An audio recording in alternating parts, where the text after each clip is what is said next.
Hi, Blooming. No worries at all. Thank you so much for dropping by every time.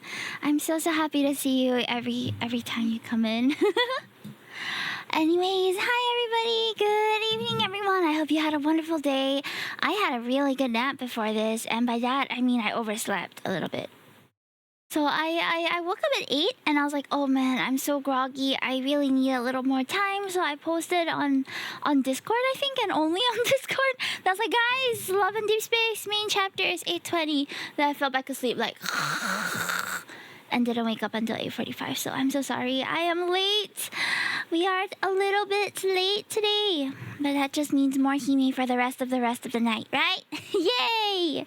So today we're gonna be playing Love and Deepspace main story chapters. I know that there is a new Xavier banner as well, and I am not sure whether I'll be pulling for it. Who am I kidding? I know I'm pulling for it.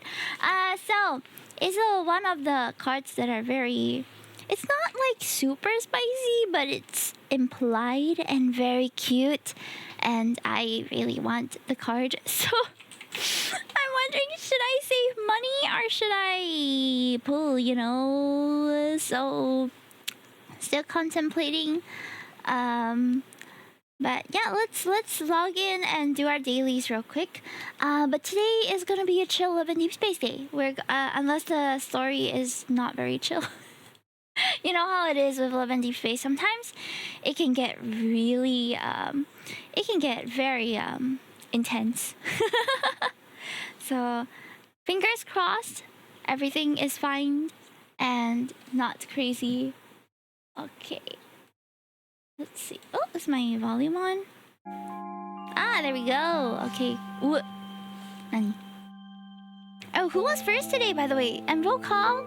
Enzuri Kit was first. Congratulations. Thank you so much for joining us so early. Draco, welcome home. I think we had Lauder come in as well. We had Ryoji, Ruka. Thank you, Blooming. So nice to see. And Sinji. Someone says today's gonna be a chill day. It's never a chill day. It's a hope, not a given. It's a hope that maybe it'll be chill, but no promises. I also see LJ in the YouTube chat. Thank you so much for coming, LJ. How are you? I feel a bit low energy today.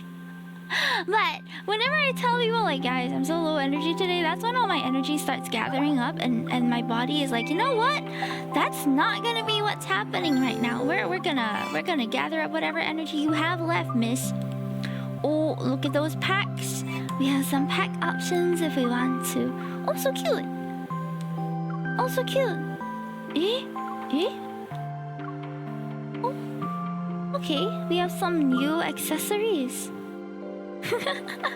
Cute. Okay.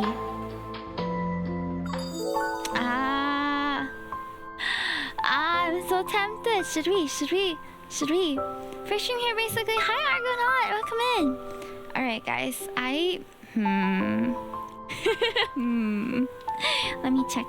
Do I have enough first in my bank account? I mean, I have enough. I know I have enough. It's just... How many can I afford without embarrassing myself today? I'm thinking, it's just one card. We can just try to hit pity once, It's not too crazy, right? We watched the trailer. I already reacted to it on my YouTube. By the way, if you haven't lurked on my YouTube yet, we are just a couple of subscribers away from the 1,000 milestone. So if you haven't followed me there, do consider following me. Okay. Let me just do our dailies first. So much to do. Gonna collect our energy. Did I log in yesterday? I did not. What a waste. I thought I did. I must have been super tired because I was exhausted yesterday, and then I guess I didn't log in. Double drop, so we gotta clear all 30 for that. Remaining I will spend on the core hunt. Alright, daily's done. Weekly, some done. Okay. Promise, some done too. Okay. new Xavier minigame event as well. Compass Powerbank Portable Fan. I check each item with a shopping list on my phone before adding them to my cart. The Hunters Association will host an outdoor team building event soon, and for some reason, Xavier and I ended up with the task of buying supplies. Nearby, Xavier's cart is already overflowing with all sorts of snacks. I should let Xavier handle the outdoor equipment. Hi, miss. You must be an avid outdoor enthusiast. Actually, the supplies are for... The floating auto in front of me seems to be running on an automated program. It ignores my explanation and gives me a sales pitch. How does a durable waterproof tent sound? Do you need lights? Participate in the Outdoor Sports Club's annual flash sale. Complete our Finder's Code, our offer. But these are considered work expenses. They've technically been paid for already. Then you must be an outdoor sports enthusiast. I really just came to do some shopping, Otto. Ready to escape from the chatty Otto, I wave my hand dismissively and turn around. Only partners who are perfect for each other can succeed in our event. What kind of a jab is that? Xavier, pushing a cart overflowing with snacks, waves at me, then he walks over. Says who? Minigame time! Let's go! Oh, he looks so cute here.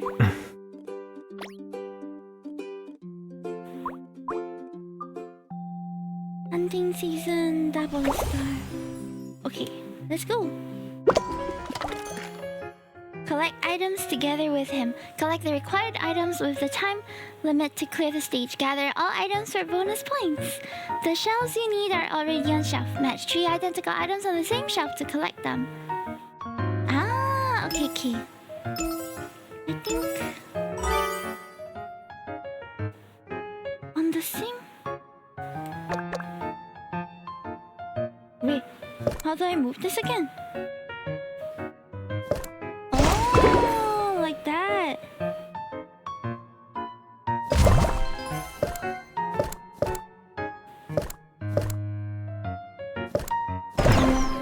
It's a really good game. Also cute.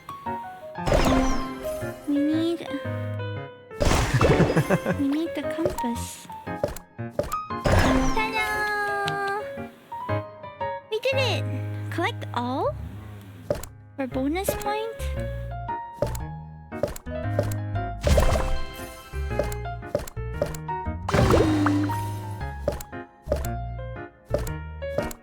Oh, I can't match anything already.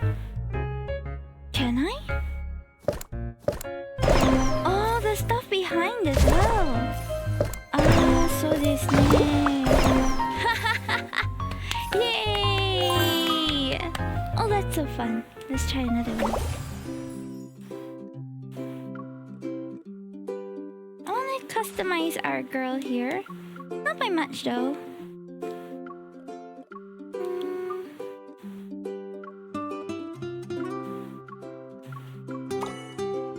Okay. Let's do stage 2. This is so fun. Wow, some money now. Single shelf item appeared. These shelves only have 1 item per layer. Once all items are collected, it becomes locked until the end of the challenge. Okay. Okay. We can do this. We can...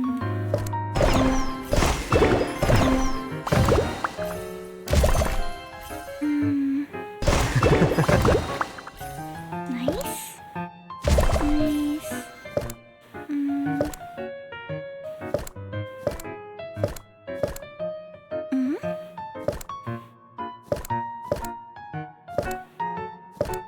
Oh. It needs to empty first. Oh.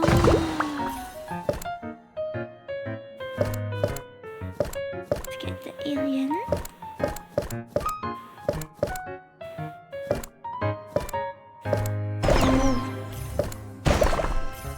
Oh.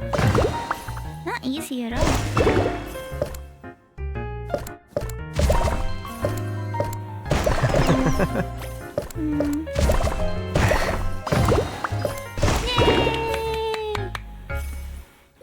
Yatta! Good job. Okay, that's all the levels that are open for now. Ah, okay. I guess that's all we can do for now. I discovered something when I got home. Why is the back of my clothes covered in star-shaped stickers? We won so many prizes, I thought I'd put them to good use. They don't look like... They're reflective stickers. I looked at the back and thought you were draped in starlight. So the stickers don't shine on their own, they only reflect light? They should be a cluster of asteroids. Let's put here. Where's my... Where's my screen? Ah! You. Perfect for staying safe at night.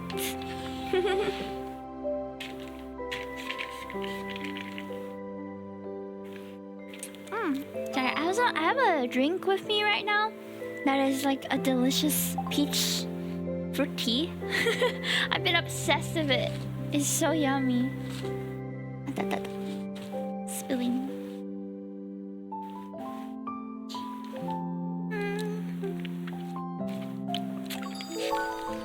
Okay.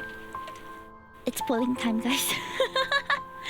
It's pulling time, therefore I'm gonna hide my screen for a bit.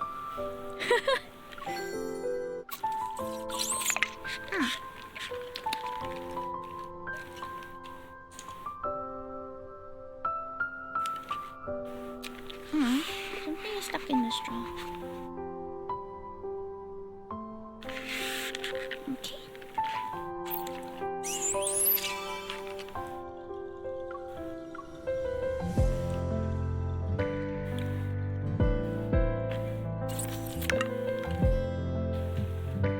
The tribute is super cute, right?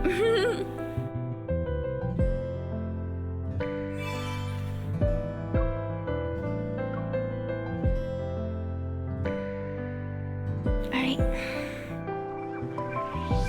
Yeah, my fingers went.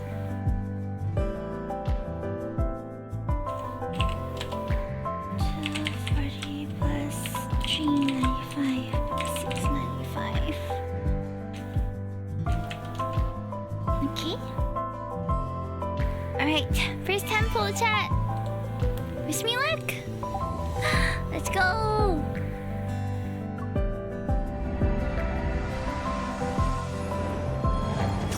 Whoa! What? Oh! Oh!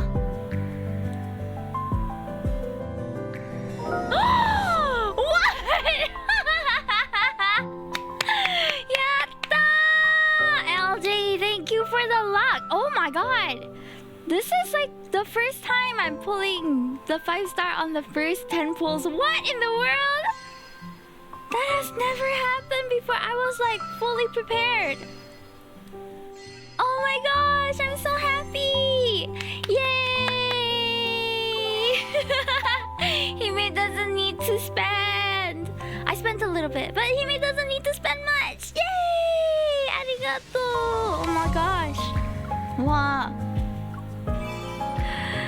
Just nice. Just nice. I'm not too particular about getting the poses and stuff, so I'm just going to wish for the last one so that we can use up the wishes and then we're done for the day. Oh my gosh! What just happened?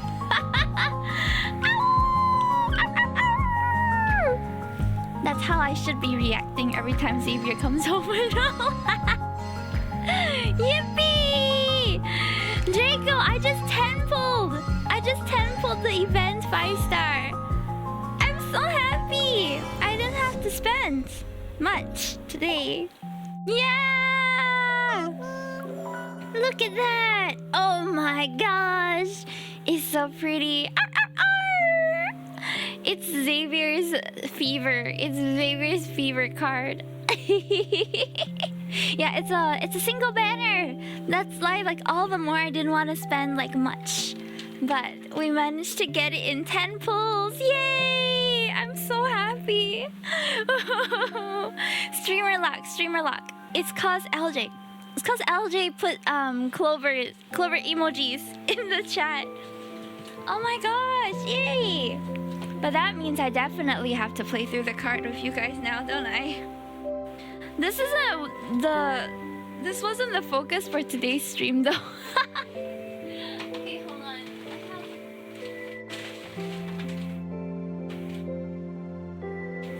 shift some stuff that was under my feet. Okay, all good now though. Baby, look! Baby! I got it in 10 pulls! My husband just looked at me like, wow. Wow. Yay! I have so many level up potions right now. What color is this? Purple? I don't think I have many purple Xavier cards. Let's just level it up a little. Why not? Let's go.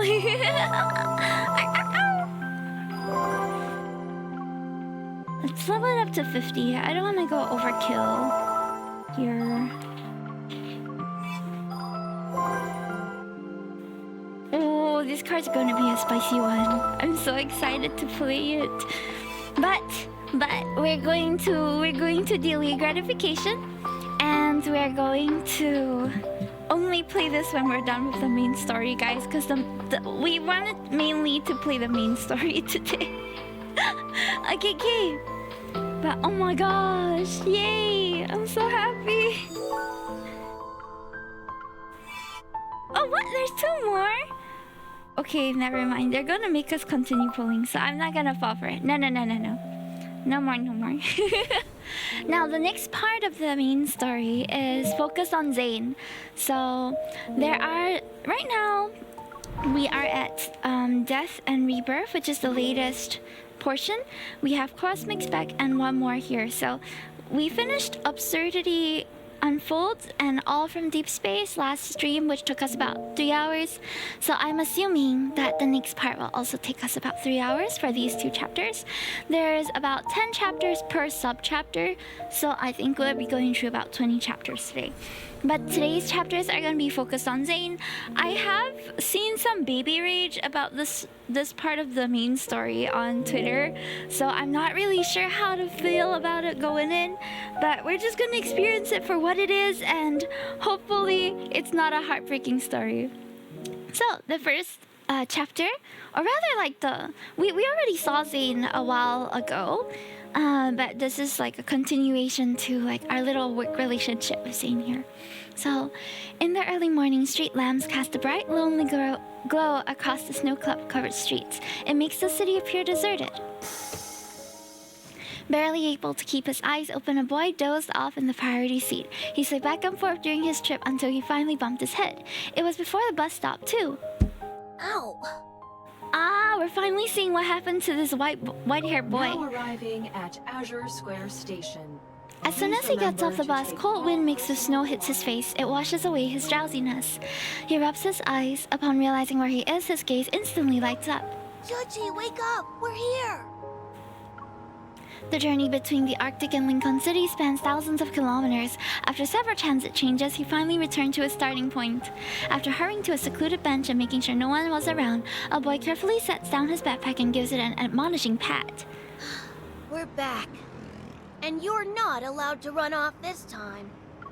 Until we find the emissary, we need to stick to our usual plan.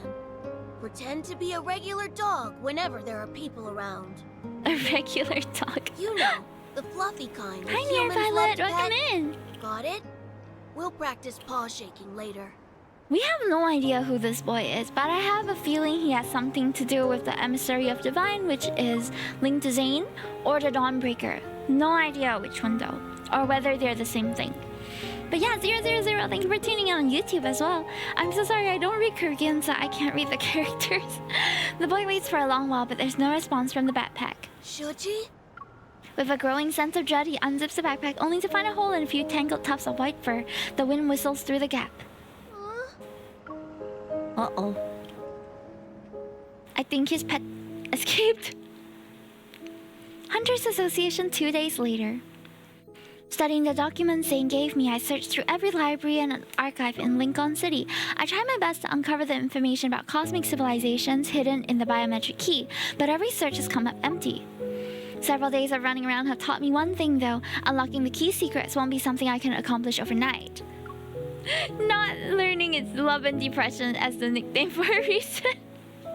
Angst and deep space, right? But right now, something else has caught my attention.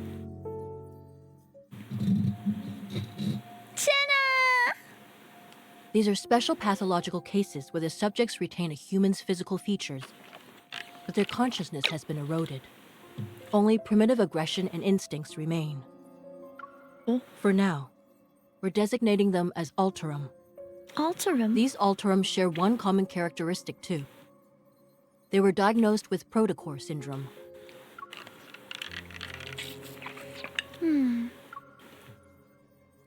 2 days ago, I received an unexpected message from Zane at midnight. It was long after we parted ways.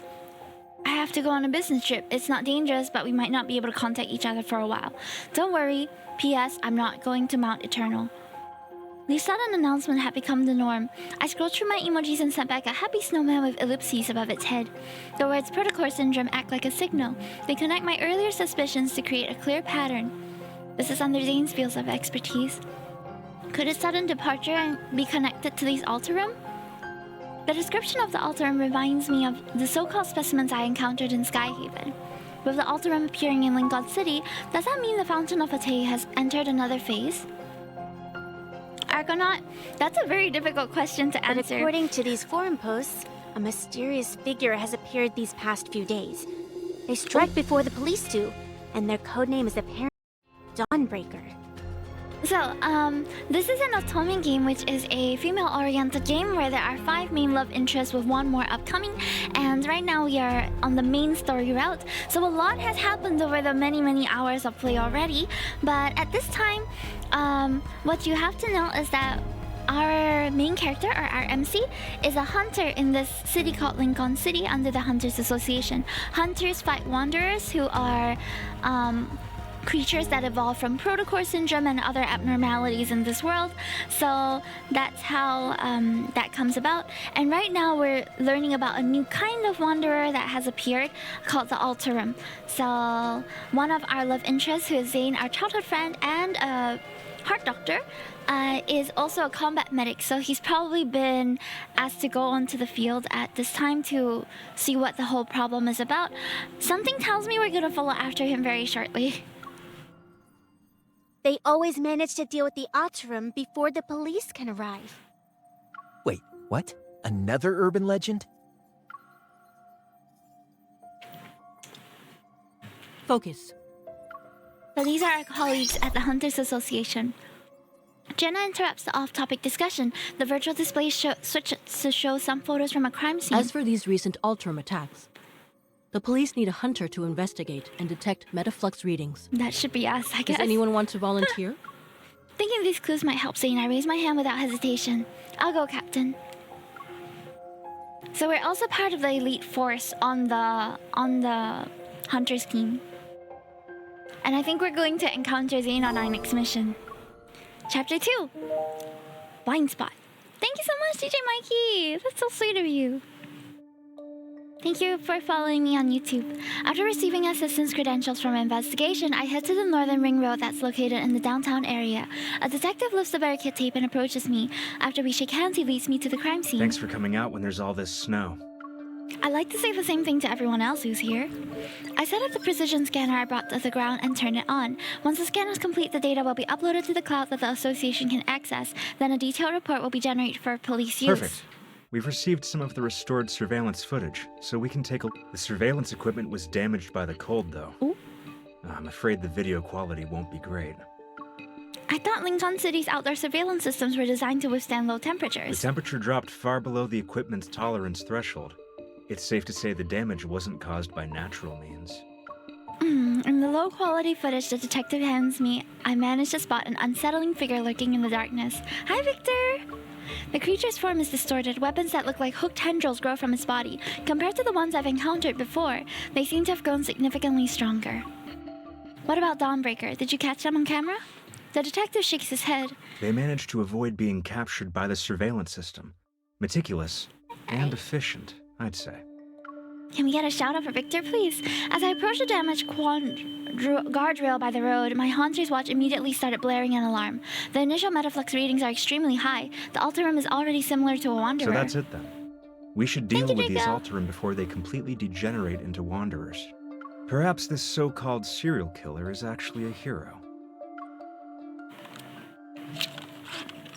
あらあら、最 The detective gives me a contemplative look. However, No problem. from a hunter's Bye-bye. perspective, do you see the Alterum as humans? Or are they monsters that need to be destroyed like wanderers? So I'm assuming that the Alterum are people that have been diagnosed with protocore syndrome and are somewhat in between transforming to a wanderer state. The line between humans and monsters depends on whether they've lost control. Once someone loses control, they become a monster capable of hurting others. It doesn't matter how prestigious their status may be. What a thought-provoking answer. The sharp wail of an ambulance siren cuts through the wind and snow. It grows louder as it approaches, and we both look up, our gazes following it. Wanderers? Alterum? The Deepspace tunnel? Sometimes I think about the kind of fantastical world I'm living in. If a disaster even worse than the Chrono Rift catastrophe arrives, how much could humanity really do? So the authorities are covering this up and classifying it as an accident? They must be trying to prevent the public from becoming even more panicked. He nods before shaking his head. The Alterum will cause panic, not the murderer. Seeing my confusion, he A smiles. blood-stained murderer is more relatable than these abominations. Yay or nay? Maybe I'm overthinking it, but something about this detective seems off. In any case, the association will provide the police with a formal energy analysis report. I should get going now. Something seems off.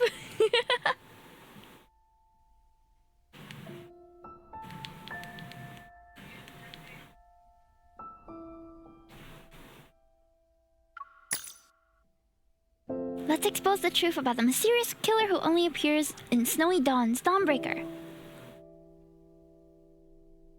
Mysterious. So we have like a vigilante almost that comes around and like kills the Alterum before they do anything.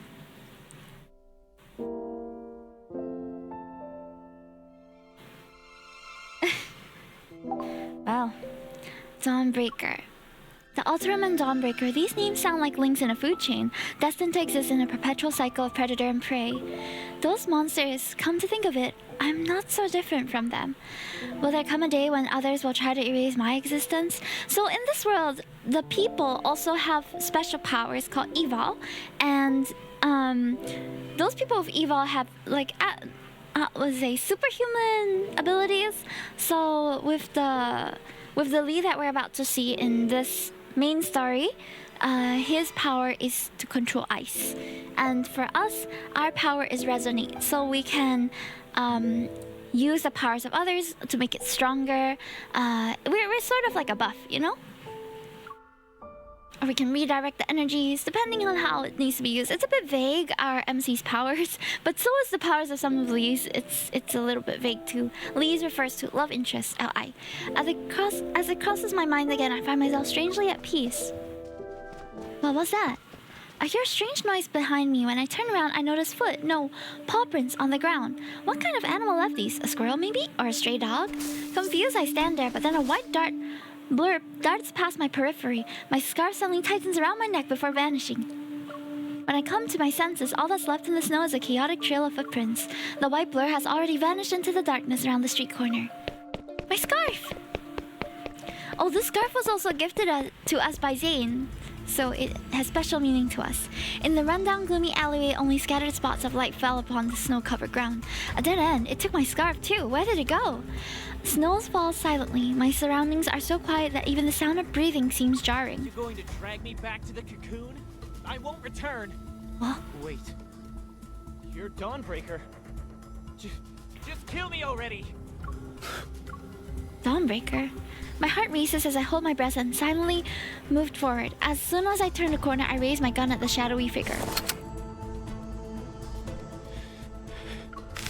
In the dim lighting, several cold objects flash from the figure's palm. They're ice shards, and they've pinned the teenager's sleeves and legs to the wall.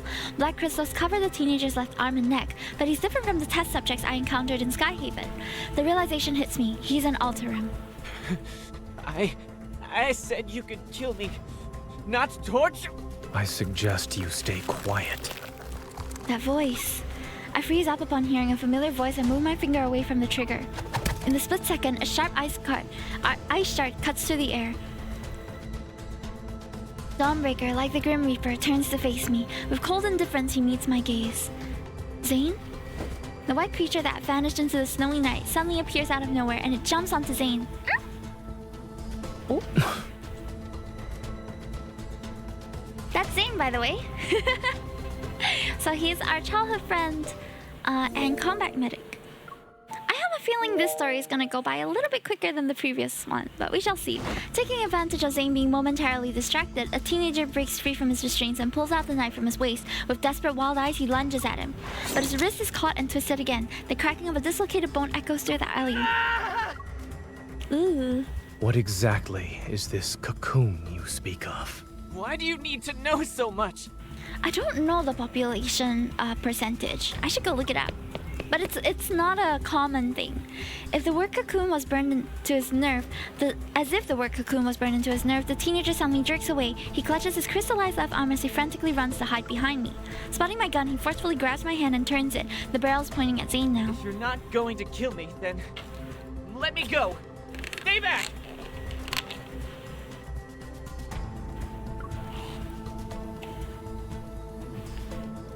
A flicker of surprise appears in Zane's eye, but that moment of uncertainty quickly fades and his usual coldness returns. Zane, why are you here? Zane, who should be away on a business trip, is in a remote alleyway in the middle of the night with an Alterum teenager. He was addressed as Dawnbreaker, too. Something isn't right. Questions pile up one after another in my mind as I access the situation. I slowly try to free up my hand from the teenager's grip. You haven't gotten to the point where death is necessary. Zane and I speak almost at the same time. I'm once again taken aback by the coldness in his voice. But after tonight, that might change. The crystals will erode your body. Your skin will be split open, and your bones will be ground to dust. Zane can be a bit intense, When it reaches your neck, you'll lose your voice. No one will hear you scream. Okay. The person I've met before is the same one standing before me, yet this version of Zane feels like a stranger. His voice is cold, his gaze is cold, even his breath is the epitome of coldness. Something seems to trigger a memory in the teenager. His voice trembles as his body curls up, like a bow being drawn back. He buries his face into his knees. You're right. They all died like that, after emerging from their cocoons. Oh, cocoons. I want to live. But if I'm going to turn into a monster, what's the point? Rather than let the cocoon turn me into a mindless monster, I'd rather die. Zane remains silent, and he lowers his gaze as the ice crystals silently form in his palm. Is he really going to do this? A dignified death doesn't exist. Thinking you're in control of the situation by choosing to die. You're only comforting yourself with a lie. This feels very unlike the Zane that we know, but at the same time, in this story, so every love interest has their own lore as well, and Zane's is that he has reincarnated many times and lived many lifetimes under different names and have different memories, but in each lifetime, our MC is in it, because our MC also reincarnates and lived multiple lives already. So in this world, or at least from what we know, Zane has potentially had multiple lifetimes and different personalities and different occupations. So I'm not sure if this is the Zane that we know in this timeline or if this is another one. Did you escape just so you could die like a dog? Don't lecture me with that nonsense. The teenager straightens up and lunges at me again with his hands trembling uncontrollably, yet he grips my gun with all his strength, refusing to let go. You're a hunter. A hunter's gun can kill a monster like me, right? Pull the trigger already! Should I? I think I would shoot. Fine, if you really want to die, I'll pull the trigger. I raise my gun and aim it at the teenager who's still shocked. You... Ready? 3, 2, 1. Wait! Snow crashes down from the wall above us and scatters fine particles. The teenager opens his eyes, still shaken. He bites his pale lip. It was fake, just like your death wish. She'll stop saying you want to die. After several seconds pass, the teenager finally comes to his senses. He nods as if emerging from a trance. I steal a glance at Zane. His expression is completely serene and unmoved. It's like he's an aloof observer standing at the crossroads between life and death. I move closer to Zane, firmly hold his hand in place, and give the teenager a gentle smile. You heard what he said, right? He said you can't die yet.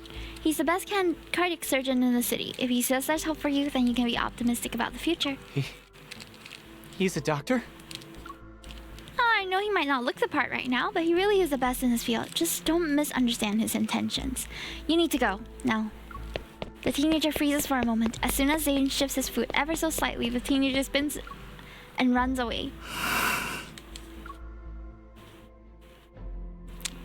Now, what's this about lying to your girlfriend, Mr. Zane? Late into the night, the streets gradually darken.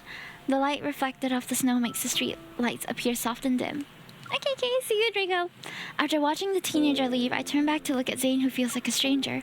The small animal of an unknown breed stubbornly refuses to let go of his coat. It whimpers as he pushes it to the ground again. Now that it's just the two of us and this dog. Anyway, you can tell me what's going on, right? Did your business trip end early, or did Axel Hospital call you back for an emergency? While I'm still asking questions, Zane bends down to pick up the snow-colored scarf. Then he stares at me as if trying to confirm something. Is this yours? If I remember correctly, this is the scarf you picked out 3 days ago. Oh, then it's mine. Hello? As soon as he says this, Zane walks right past me. What?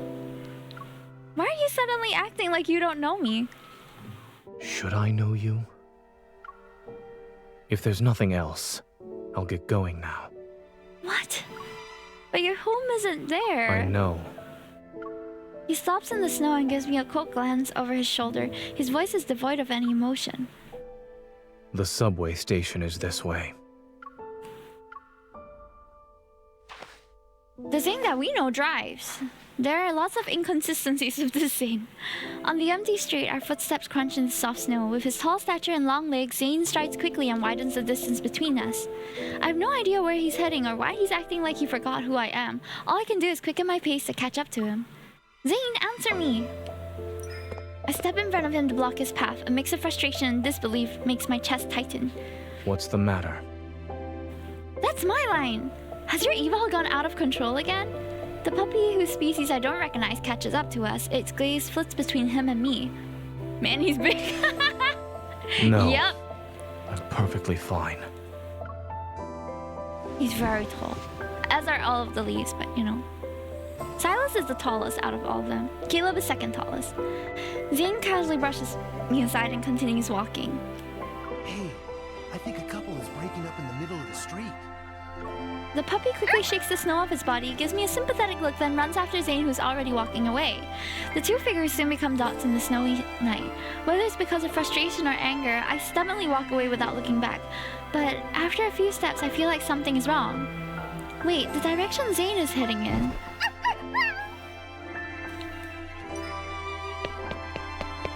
My heart races as I quickly follow the footprints in the snow. Zane lies unconscious on the ground, his brow tightly knitted as if darkness is dragging him down the steps. Zane? I crouch and shake his shoulders, but he doesn't respond no matter what I do. I can't just leave him here like this. I try to help Zane up. As my fingers brush against his neck, I feel a layer of frost. It's unnaturally black. Could this be related to his nightmares again? A heavy sense of foreboding weighs on my mind, but getting him out of here first. I think I read that sentence wrong. Oh well. I struggle to support Zane's weight as I drag him along one step at a time. They're all tall, who would have guessed, right? Why was he talking about taking the subway? This path actually leads to my apartment complex.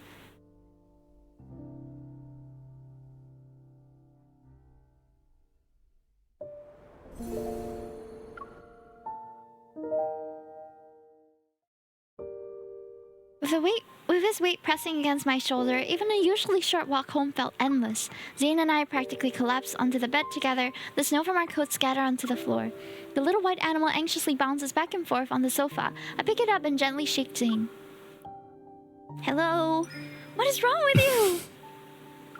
His eyes remain closed. A streak of black silently emerges from his sleeve and creeps along his veins until it reaches the back of his hand. The black eyes that appeared on his neck had already spread to this area. I need to wake him up from this dream. I reach out towards the side of Zane's neck and gather my powers. Almost instantly, I sensed the chaotic, surging power raging throughout Zane's body. Like a force that's been suppressed for eons and is now finally breaking free, a bone-chilling cold surges forth. It makes my entire body shudder. The power within his body is unstable. That's why he lost consciousness. At that moment, Zane's eyes snap open and he grabs my wrist. What are you trying to do? He grabs my hand and pins it. Encased in ice, my wrist is already stuck to the wall once I realize what's happening. I take several deep breaths to compose myself. I'm trying to help you treat the black ice. When did it start appearing? There is a lore behind his power, yeah. He lets go of my wrist and the ice crystals dissolve with it. I guess there's no point in asking. To my surprise, the black frost didn't disappear after our resonance. It stubbornly remains on his body. Nevertheless, Zane appears much better than before. Remembering how cold he felt, I took out a thermometer to check his temperature. Extremely low temperature detected. To protect the device and extend its service life, the system will be automatically turned off in 1 minute. The reason for the extremely low temperature isn't concerned and tries to prop himself up. Seeing this, I pull out an old-fashioned infrared thermometer and aim it at him. Freeze! I press the sensor against his forehead and playfully pull the trigger. You're being childish. As expected, he doesn't move. Beep. Lost in thought, I stare at the screen showing his abnormally low temperature. No wonder all the surveillance cameras at the crime scene were damaged by extreme cold. Hi, I could use a hug. Oh, boyfriend game? Haha, yes! Even though I'm not sure if it'll help, I take out 2 fever pills and hand them to Zane along with a glass of warm water. That's medicine. It's bitter. I'm not consuming it. You're a doctor. You of all people can't complain about bitter medicine. For what must be the first time in his life, Zane's face shows an expression that can only be described as okay, and not knowing how to help him recover, I head to the kitchen and make fresh carrot juice. I doubt it'll do anything though. Drink this instead. It's your favorite. You know my preferences that well? Zane seems genuinely thirsty. He takes a glass, hesitates for a moment, then chugs it in one go. He hates carrots, by the way. Well, do you want to give me a more detailed review this time? He meets my gaze as the entire glass of carrot juice turns into a solid column of ice in his hand. It's awful. I see your hatred for carrots is written in your DNA. So who is this? Which Zane is this? What's going on? And why does he have all these episodes? The main story progression for this latest chapters revolve around him and Silas. So we finished the Silas portions last stream, and now we're finishing up the Zane portions. As the night deepens, the hustle and bustle outside my window gradually fades into silence. I gather every blanket and quilt in the house to stack on top of Zane, then I crank my heater up. I'm not cold. I've already told you this. Take these blankets away. Why don't you take them off yourself? I don't have the strength. Then don't move. He purses his lips only to furrow his brow a moment later. You've been fussing over me for a while now. Is it for a particular reason? You're important to me. Uncertainty flickers in his gaze. I don't know what you're talking about.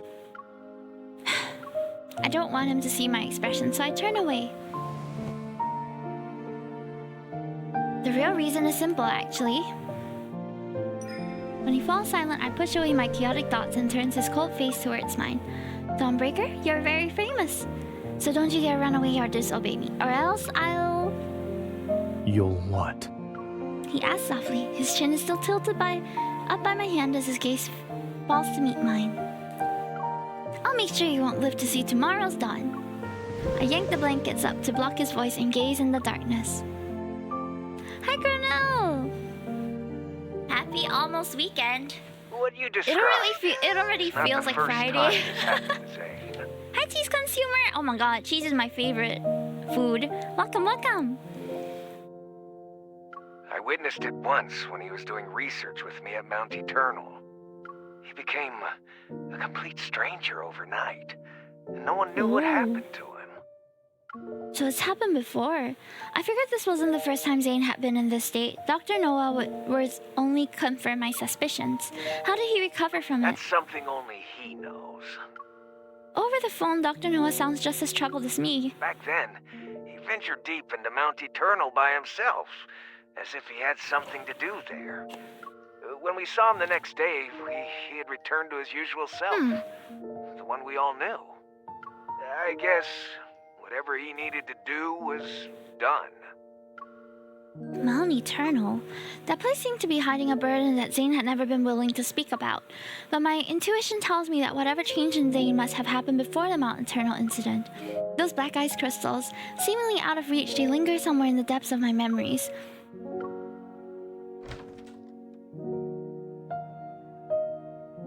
When I open the door again, I find a ball of white fur sitting by the bed. It's wagging its tail at me. When did you sneak in? As I get closer, I notice the creature is contained within a semi-transparent dome made from the ice evol. It restricts its movements. I don't even need to ask who did this. Zane really doesn't show mercy, huh? The puppy-like animal lets out what sounds like a bark. In agreement, I reach out to dispel the evil ice bearer. Then I sit down with the creature in my arms. Now closer to Zane, I can see his eyelashes trembling in his deep sleep. They're like the wings of a weary bird that's finally resting at home. I don't know what you're dreaming about, but I hope they're sweet dreams. Good night, Zane. He has constant nightmares. And these nightmares have to do with what is presumably his past lives, his past regrets. In the stillness of the night, only the white creature notices a faint sound. A subtle energy seems to be flowing. The white animal's ears twitch as it looks up at Zane and the girls join hands. The cold, corrosive sensation gradually fades. A warm surges through Zane's cold fingertips like water traveling through a leaf's veins. For this soul that's been trapped in nightmares for so long, the unmelting black ice covering his body finally recedes bit by bit.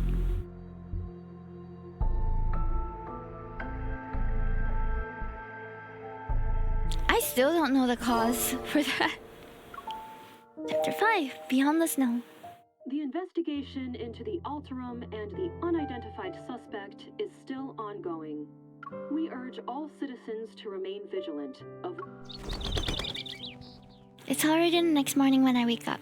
Groggy, I prop myself up and press my temples to clear my mind. Beside me, Zane is still asleep. It's a rare sight at this hour. I lean closer and slowly become aware of his steady breathing. I watch as it slightly stirs the fabric across his chest.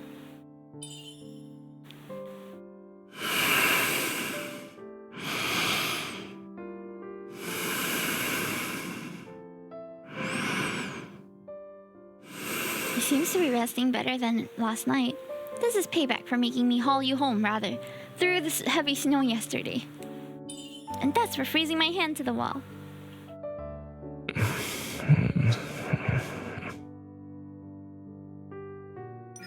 Holding back my laughter, I give Zane's nose a gentle pinch. It really hurts when you press my wrist, so I'll pinch your nose for that.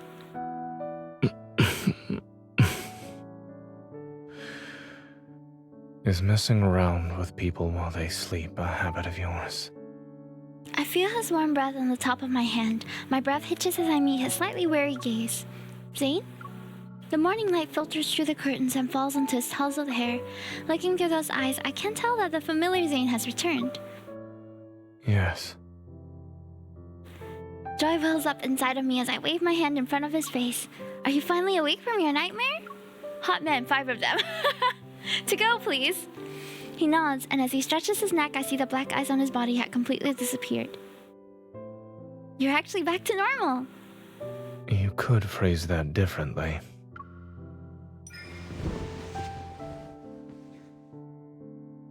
Before he can say more, I embrace him. He doesn't pull away and gently wraps his arms around my waist.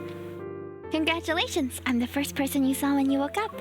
Yesterday, when I was in that nightmarish state, did I trouble you? Aww. Morning cuddles with our boyfriend, guys. Yes, I'll take a lifetime of that, please. Maybe a little, but you were kind of cute. Especially when I pinned you under the blanket. You could only see the blanket. How was that cute? Seeing the cold and willful side of Zane even for one night reminded me of when we barely knew each other. I feel at ease as everything falls into place. A moment passes and I look into his eyes again. How much do you remember about yesterday? The superior podcast, crafted to perfection by the team at Infold and Paper Games. Zane rubs his temples and sits up. It's a little hazy, but I remember most of it. Including how you froze my electronic devices and headed to the wall, and how you even told me not to be nosy. He glances away for a moment before his gaze calmly returns to me. I also remember how you stacked blankets on me and did a test with carrot juice. Your memory is impeccable. So, when did these nightmares start? They became more frequent after I returned from Chansha City. And in those dreams, I always forget who I am and what I'm supposed to be doing. The me in my dreams, however, has his own mission to complete. He presses his lips into a thin line and looks up at me. The guilt he feels is clear. For some reason, the scene from last night flashes through my mind again. It stirs up emotions I can't quite name. Well, there's no more black eyes on your neck and hands. Your palms are warm too. It's safe to say that you passed the physical examination. Welcome back to reality, Zane. I open my arms and wait for him to initiate the hug this time. Zane hesitates before leaning down, then he wraps his arms around me. His warm breath brushes against our neck. Good morning. Good morning, wifey! Aww, that was nice. Before taking Zane home, he accompanies me to the association. I'm going to update them on my progress in the Alterum investigation. Dawnbreaker vanished overnight. Some people on the forum joked that he had been broken by the dawn. What? I'm sorry, what? That's so funny. He got broken by the dawn. But the police investigation has hit a dead end, and the relentless snowfall is still the biggest obstacle for gathering evidence at the crime scene. While waiting for Zane to finish shopping, I sit in the car and look at today's news. Ever, which announced the Fountain of Atay initiative, has revealed the first phase of the project, the Val Sanatorium. According to several reports, Val Sanatorium is using medical pods called Rebirth cocoons to treat patients with protocore syndrome. Oh, that's where the Alterum are coming in. Rebirth cocoons. My mind quickly latches onto this word. I heard this term yesterday. It must be ever, damn it. You're right. They all died like that, after emerging from their cocoons.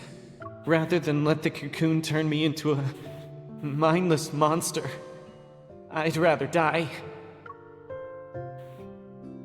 Oh man, the cocoons that Altera mentioned must be these rebirth cocoons. Sensing my troubled thoughts, the white creature pushes his fluffy self from the backseat to settle on my lap. I want to see this fluffy creature. What does it look like? Are you trying to comfort me? Thank you. When Zane woke up, I asked about the animal. He said it belonged to some distant relatives. As for why he got lost, stole my scarf, and refused to leave Zane's side, Zane says he's not sure. So what kind of creature are you? I decided to take out my phone and use its image recognition feature.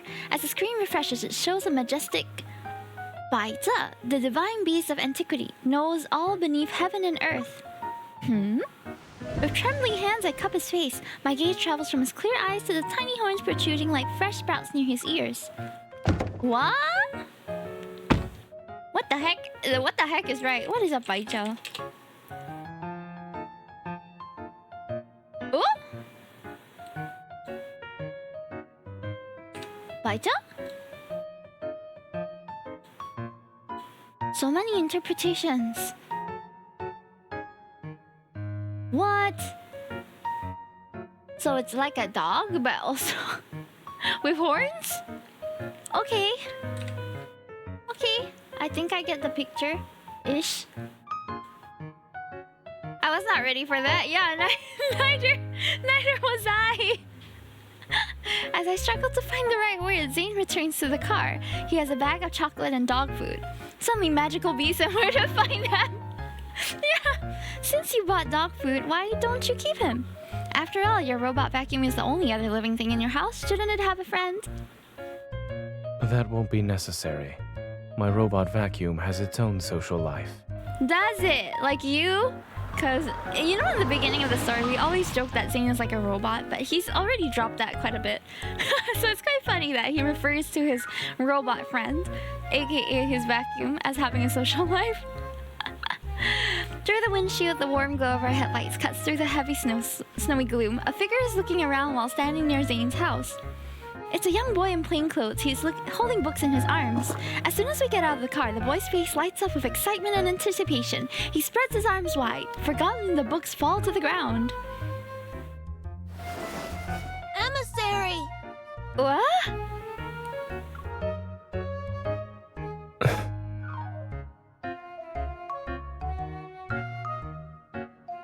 Zane, do you have like a child I don't know about? What's going on?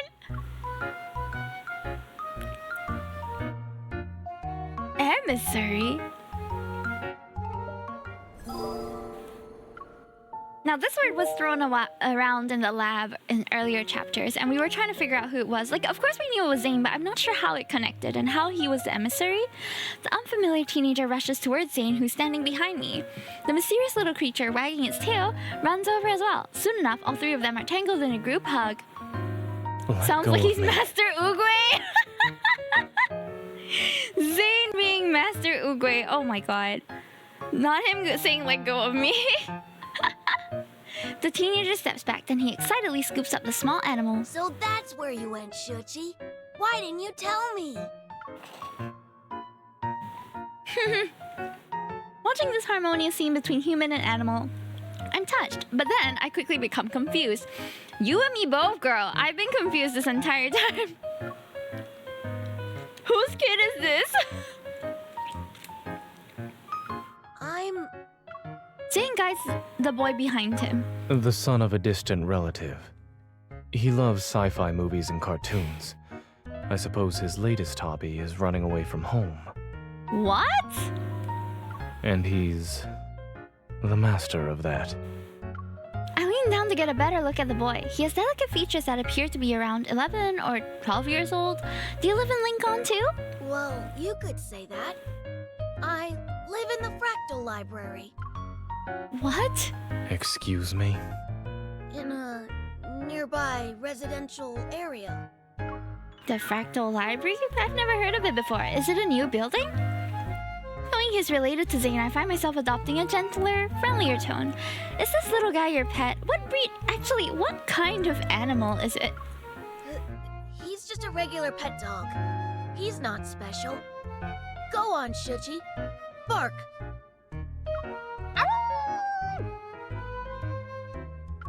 That's not the correct sound. Okay. Now shake. The small creature glances at me, then at Zane. He swallows his pride and places his paw in the boy's palm. Zane stands by the wall with his arms crossed. When he sees my skeptical look, he looks away.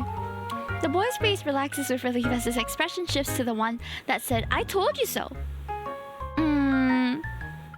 Can you spin? The small animal actually understands me and starts spinning in circles. He chases his tail. He really is a puppy? When did you learn to do that? Seemingly unable to watch any longer, Zane waves his phone. I just got a text from his parents. They're going to pick him up. Already? Can't you stay for a while longer? I was actually planning to stay for a while. Zane's sharp gaze sweeps over the boy. I might be imagining things, but the child and dogs freeze. Right. I wanted to say hello. Uncle Zane will send me home. These two are acting wildly suspicious. Cold. So you should head inside. I'll see him off. Zane, you have some explaining to do, emissary. In the dim daylight, Zane watches the girl wave goodbye. She's out of sight once she closes the door behind her. The boy catches a snowflake in his palm and silently watches it melt. Seems like Zane taught him how to talk. Hearing the scrutiny in Zane's voice, the boy's expression shifts to match its severity. 7 years ago, you promised to take up the position at the Fractal Library. I traveled here because I'm asking you to fulfill that promise. You were selected as the emissary of the Divine. Astra ordained it, and your nightmare is the greatest proof of this. Zane speaks up before the boy can say more.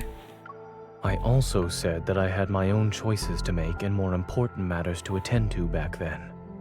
The boy's expression grows serene, and his voice carries a maturity unlike the ones from a few seconds ago. Was becoming that version of yourself in the nightmare also a choice? People think they're making choices most of the time, yet they're unaware that all these options lead to one inevitable outcome. fate falls upon us like this snow. It is silent and inevitable. What? And you too are destined to become... He trails off, and the only sound that can be heard is nothing more than a barely audible sigh. Since you haven't made up your mind, there's no point in me staying here any longer. But... The maturity and composure vanish as the boy's voice shifts back to a childlike tone. I left the Excessus bracelet you made for me at the library. Can you make me another one, please? After a resigned sigh, an ice bracelet materializes around the boy's wrist. Thank you for the link, Ezra. I'll take my leave now. In any case, you're welcome to find me at the Fractal Library in Lincoln City. I'll be sure to visit you again as well. The boy slightly raises his hand and his fingertips touch the air as a geometric shape gradually unfolds. He bows before stepping into the door woven from the countless folded dimensions. The emissary is a liar. I counted every single day for 7 years. Oh no, kid. As if drawn to his accusation, the wind and snow seem to follow through the vanishing door. They're silent. What happened 7 years ago, Zane? The snow ceases and Zane remembers the first time he entered the Fractal Library. Even though it's called a library, its exterior was remarkably ordinary. It was a building nestled in a quiet corner of Lincoln City's silent streets. The young boy begged him again and again, so he pushed open the slightly weathered wooden door. There were neither bookshelves nor defined boundaries. Instead, an endless garden with intertwining paths appeared before him, and a library that seemed to belong to another world stood at the point where those paths converged. As soon as Zane stepped into the backlight, he raised his head and saw countless bookshelves. They reached towards the tower's summit where sunlight poured in. The library shelves were endless. They were like stairs that led to another dimension. Then, a young person approached them and claimed that Zane and the young boy were administrators of this place. In addition, Zane was destined to become the Fractal Library's owner. The young person told him that the Fractal Library, which stood at the intersection of dimensions, didn't really exist in any galaxy and didn't belong to any civilization either, and each book in the library contained the fate of a world. Zane wondered if his own fate was among them. Perhaps his nightmares were hidden within a page of these large volumes from the moment he pushed open the door. On the night he returned from the library, Zane had a different dream. In that unfamiliar world, he wore robes as he walked in a very tall tower. He was leaping through an ancient tome. Between its pages lay a jasmine petal from a spring day, and that spring day belonged to a timeline he had erased with his own hands. It would forever remain unknown to anyone. What?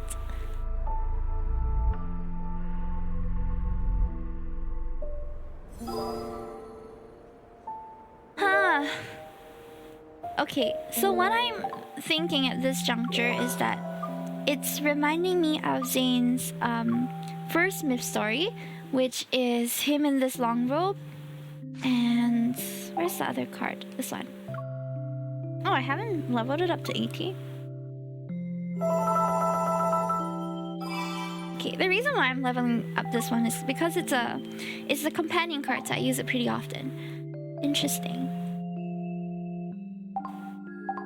So in that timeline, he takes care of like multiple worlds or something like that. I don't really remember the exact job scope he has. But I wonder if he's gonna end up having to take up that position in the main timeline too. If he does, then it's canon. Just as Zane enters the house, I finish roasting the tangerines he bought. When I glance out the window, I realize the snow had finally stopped. Did your relative leave already? He must have a strict family. Yes. He needs to go home and write his reflection paper. There's a distant quality to Zane's voice. I sit down beside him and hold out one of the roasted tangerines. The weather is perfect for roasted tangerines. Try this. He stares at me for a long time before finally eating a piece of the tangerine. You don't want to know what happened during the past few days when I disappeared? If the explanation is going to be filled with medical jargon, then no. As for the rest, Zane will tell me when he wants to, and if he doesn't, that's his choice. He can't help but smile at my deliberate emphasis on those last words. He takes a half-peeled tangerine from my hands. Soon after, a warm orange slice is brought to my lips. I said goodbye 3 days ago because I had accepted Carter's invitation. I'll be joining the Fountain of Atay research project. Huh? Seeing me choke and cough several times. Zane raises his hand to pat my back. It's ultimately an excuse. Something unexpected happened, and the nightmare arrived before I could carry out my plans. Lately, Oxo Hospital has received a large influx of unusual cases involving protocore syndrome patients. Some died shortly after hospitalization. Oh, no. Others transformed within a month and became... Zane nods. All these patients had recovered at Val Sanatorium after entering a medical pod called the Rebirth cocoon. Val Sanatorium, according to the news report this morning, is the first phase of the Fountain of Atay. Carter told me that Ever will soon hold a press conference to demonstrate the Rebirth cocoon's effectiveness to the public. Oh dear. Wouldn't that mean more unsuspecting protocore syndrome patients will go through the Val Sanatorium? We can't let them do as they please. I want to stop Ever's plans, not just for the protocore syndrome patients. There's... Zane trails off as he lowers his gaze. I want to make amends for a mistake. One that should have been corrected years ago. Yet it still haunts me to this day. I realize that for Zane, this carries a greater, more painful significance. Oh. I know I disappeared without a word before. But... will you come with me this time? Can I? I don't know if I can. Asking me like that is unfair. I know he helped me many times before, and I'd agree to any request he makes. It's just... Of course we would. We have such a soft spot for this man. Will you, Hime? Will I? Will you disappear with him? Yeah, we can just end here, right? Let's just run away. I still need a reason. Now that he's finally revealing everything to me, I won't let him have his way so easily. What's in it for me? The whereabouts of the ether core, dirt on Ever, or more leads about that biometric key? A few sweet words aren't enough to make me risk my life with you. I tap his chest. Do you have anything else that might interest me? We finished Love and Deepspace. We finished Love and Deepspace. I want you to come with me. He grabs my wrist and gently moves his hand to press my fingers into his palm. And I selfishly believe that if I asked you, you'd do it. He's very convincing.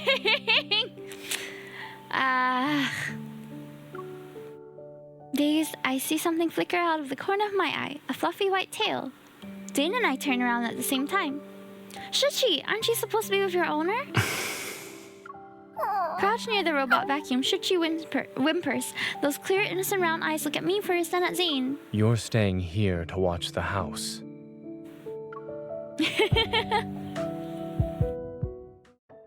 Must be the jawline. If you mew for days, you can get any girl.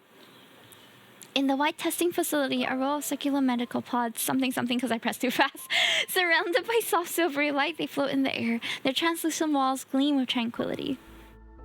Exquisite and graceful like meticulously crafted chrysalis, they pulse and contract with the rhythm of beating hearts. At any moment, it seems their contents might break free and soar toward the sky. Oh! Okay, it's fighting time, guys. Mew. M-E-W. Look at that. Thank you for the bunny biscuit. I will not let tragedy battle. repeat its... Oh, it's a boss fight. Never mind. Proceed with caution. Dr. Zane. Fall back. Let's go. Okay. Keep your distance, or else you'll get hurt. I can't keep my distance. Go I'm back using to a the pit sword, you came Zane. from. Leave it to me. Let's go. Okay. It is weak. Oh Now's yes, our there's chance. combat. There are My like turn. gacha game mechanics. Dr. Zane. So Fall there back. are protocores and there's leveling up the cards, and doing that Victory is mainly within for the reach. combat It mechanics. recovers. Be careful. Oops, I pressed the wrong button. Amazing. It's your turn. No problem. Zane. Here it comes. Leave it to me. Is this what you... Zane. Stay safe. Don't get distracted. Things are getting more challenging now. Let's go. Okay. It is weak. Now's our chance. Dr. Zane. Let's call it a day. I'll give it a taste of our strength. It is falling apart. My turn. A hard-earned victory. Easy. This is what a battlefield is like. Easy clap, guys. There should be a few battle scenes in the upcoming chapters. White sepulcher. What's a sepulcher? The next day. After driving west on the highway for 2 hours, patches of green vegetation finally appear amidst the desolate landscape. Looking through the window, I can see a distinct dome of Val Sanatorium loom in the morning mist. After yesterday's events, we decided to tour the sanatorium as visitors to investigate. The Fountain of Atay, the Rebirth Cocoon, the press conference, none of these can be tackled in a single move. However, we can assess the situation first before planning our next one. Burial intermittent. Are we almost there? I feed the last cookie to Zane as he drives. He nods and takes a moment to gather his thoughts before speaking. There are things I need to tell you. You don't say. The technology used in the Rebirth Cocoon is from a research project Carter and I worked on when we were in medical school. Back then, I began researching the application of protocors in implantable devices under Dr. Noah's guidance. It was also something I was interested in personally. At first, the research progressed smoothly. Yet when we started doing experiments... We need to stop researching this. The protocor energy has completely corroded the heart. Our experiment failed. But the heart started beating again. It just grew some black crystals, that's all. So Carter is is kind of like an anti he's the, what would I call it? It's like a, what would I say, like enemy almost? Did you know? The lab mouse we performed a protocor implant surgery on transformed into a wanderer and devoured its fellow test subjects. Yeah, all the more we need to not do this. Our experiment wasn't a failure. We succeeded! We've discovered humanity's next evolutionary form! He is crazy, yeah. We definitely need to visit that barbecue place near the campus tonight to celebrate. So he has appeared in earlier chapters of the main story before. Zane was very cool to him. This is the plot of ZZZ. This came out before ZZZ though. The experiment didn't lead to new life. It turned people into wanderers. It was a Pandora's box that should have remained sealed. I destroyed all the related research data that day. I hope to keep this truth buried forever. But Carter didn't see it that way, huh? No. He named it X-Heart and took it to Xander Sciences. It was later implemented in the Rebirth Cocoon, which is the first step in the Fountain of Atay. After finishing his story, Zane falls silent. However, his grip on the steering wheel indicates he's still caught in his memories. This is the mistake he wanted to make amends for. Not wanting him to dwell on the past, I clear my throat and lighten the mood. I used to think about how if we had gone to the same university, I would have dragged you out to have fun every single day. We watched the flowers bloom in spring, enjoy the summer rain, collect autumn leaves, have snowball fights in winter. But based on what I heard, you must have been too busy to do any of that with me. Not at all. In our lab, we always said it's best to take a 4-hour break while data is being collected. Then we can see the results after. Ayo, school AU. So during those times, I would have been available at least. Come on. I was joking. If you were there, I would have always made time for you. Aww. The car turns into a newly paved road, passes a sign that reads Val Sanatorium, and comes to a stop in the parking lot. Well, we're here. I'm not familiar with the sanatorium's interior layout. If you encounter any danger during this visit, remember not to go in alone. Don't worry, I'm a professional. While I speak, I catch a glimpse of White approaching us.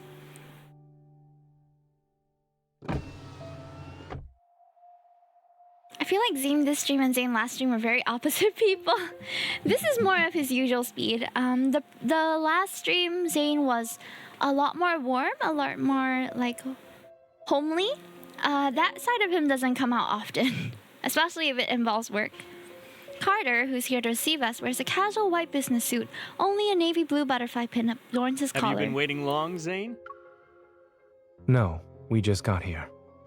Carter leans down toward the car window. Upon seeing me, his eyes crinkle and his smile widens. When Zane called about needing 2 visitor passes, I had a feeling you'd be accompanying him. I compose myself. Smiling politely, I step out of the car. But just as I'm about to speak...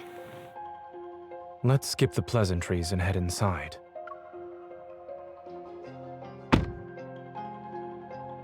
He's in serious mode. Following Carter, we enter the long corridor that connects the parking lot to the sanatorium's lobby. My gaze falls on the emblem at the entrance. Under the curved shape are the following: Eternity Vanquishes Evolution Restraint Group. Ever? Without a doubt, this is Ever's logo. Carter activates the scanner and a white light immediately sweeps over Zane and me. A cheerful electronic female voice speaks. Visitor identification verified. Zane.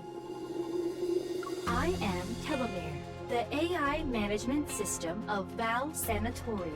Welcome to our facility. We hope you have a good day here at the sanatorium. The doors slide open when we enter the first floor lobby of Val Sanatorium. Pristine white surrounds us. The ceiling is unadorned, so its white surfaces seamlessly integrate with the recessed lighting system along its edges. Beneath our feet, a gentle light bathes the white marble on the floor and illuminates every corner of the lobby. This place seems... bright yet oppressive. Yes. Pristine, silent, and unchanging. It's as if time itself stands still within these walls. In this environment, Zane and I stand out like 2 stains in an otherwise white canvas. A few doctors in white lab coats pass us by. Although they were quietly discussing patients' medical conditions, they nodded in Carter's direction. Since Zane personally asked me for visitor clearance, I should give you 2 a proper tour. Side by side, we follow Carter as he leads us to the reception desk in the center of the lobby. I see the Fountain of Ate finally caught your interest. All those phone calls over the past month weren't in vain. But I'm curious, what made you change your mind? Carter stops in his tracks by the reception desk. He turns around, his signature smile returning with narrowed eyes. You kept talking about humanity's future. I wanted to see if it would actually come to pass. Besides, nobody knows X-Heart better than me. Carter's eye twitches. After a long silence, he suddenly erupts into a fit of laughter that shatters the lobby's tranquility. Good, good. You've convinced me. Everyone deserves a second chance at redemption. Remember, Zane, I gave you this chance. And what about you, Miss Hunter? When I receive this question, I deliver my carefully prepared response. Since Zane is joining the research project, I wanted to see what it's all about. Carter tilts his head. His gaze splits between Zane and me before settling on Zane. The amusement in his eyes is obvious. I see. Even the strongest relationships need a Victor solid Garner. foundation. He turns around and shakes the brochure stand next to him. The neatly arranged brochures scatter in disarray, and he pulls out 2 copies of a smile and gives them to us. The only downside to this place is that it's too by the book. But I guess that doesn't really affect you, Zane. It's about complicated medical cases. The thin booklet methodically categorizes various diseases that conventional medicine has yet to cure. It's like a university department, and the facility's patients are eager students with a thirst for knowledge. A commotion breaks out in the distance. I look up. Ooh. It's a group of elegantly dressed visitors being led to a lobby by a receptionist. They're being guided upstairs for a tour. On the staircase leading to the 2nd floor, several patients in white hospital gowns are walking down the steps. I expected to see many high-profile figures in this place, but even then I never thought I'd see her. Karen, who's 43 years old, is a war correspondent. She won numerous prestigious journalism awards. She spends years reporting from the front lines, faced countless life-threatening situations, and has earned a large amount of respect in society. A year ago, she was attacked by a wanderer, got protocore syndrome, and rarely appeared in public since then. I met her a few times in Axel Hospital. I heard she was also one of Zane's patients. Oh? Dr. Zane, it's been a while. Noticing us, she comes by to say hello. Zane acknowledges her with a slight nod. Miss Karen? Someone of her caliber choosing ever? That's probably the best endorsement they could ask for. I heard that when she left Axo Hospital, she had less than 2 months to live. Her daughter had just learned to say mama when you handed her a death sentence. How cruel. Dr. Carter, the patient in room A504. Carter gestures for us to wait a moment, and he takes a few steps to discuss something with the man at the front desk. Noticing my silence, Zane stops in his tracks. What are you thinking about? It's nothing. I just realized that Ever seems to have a knack for exploiting human vulnerabilities by any means necessary. How else could they gather people from different backgrounds and beliefs and make them devoted to a single cause? The key to obedience isn't promising heaven, it's using hell as a threat. After all, everyone fears illness and death. Footsteps accompanied by a familiar voice approach from behind, and I turn. We meet again, Miss Hunter. Allow me to introduce myself. I'm Benedict, the director of Val Sanatorium. I don't believe I've met this guy. From what I remember, he had another identity. I met him at the place where an Alterum died. You're the detective who spoke to me that day. I'm honored you remembered me, Miss Hunter. He smiles, not with the embarrassment of someone whose identity had been exposed, but with the composure of a performer waiting for the audience reaction to a grand reveal. Alarm bells ring in my mind, but he quickly shifts his plastic gaze to Zane. It's been a while, Dr. Zane. Welcome aboard. See ya!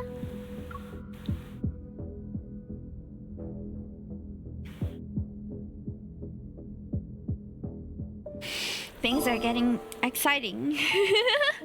Oh, we have another boss hunt.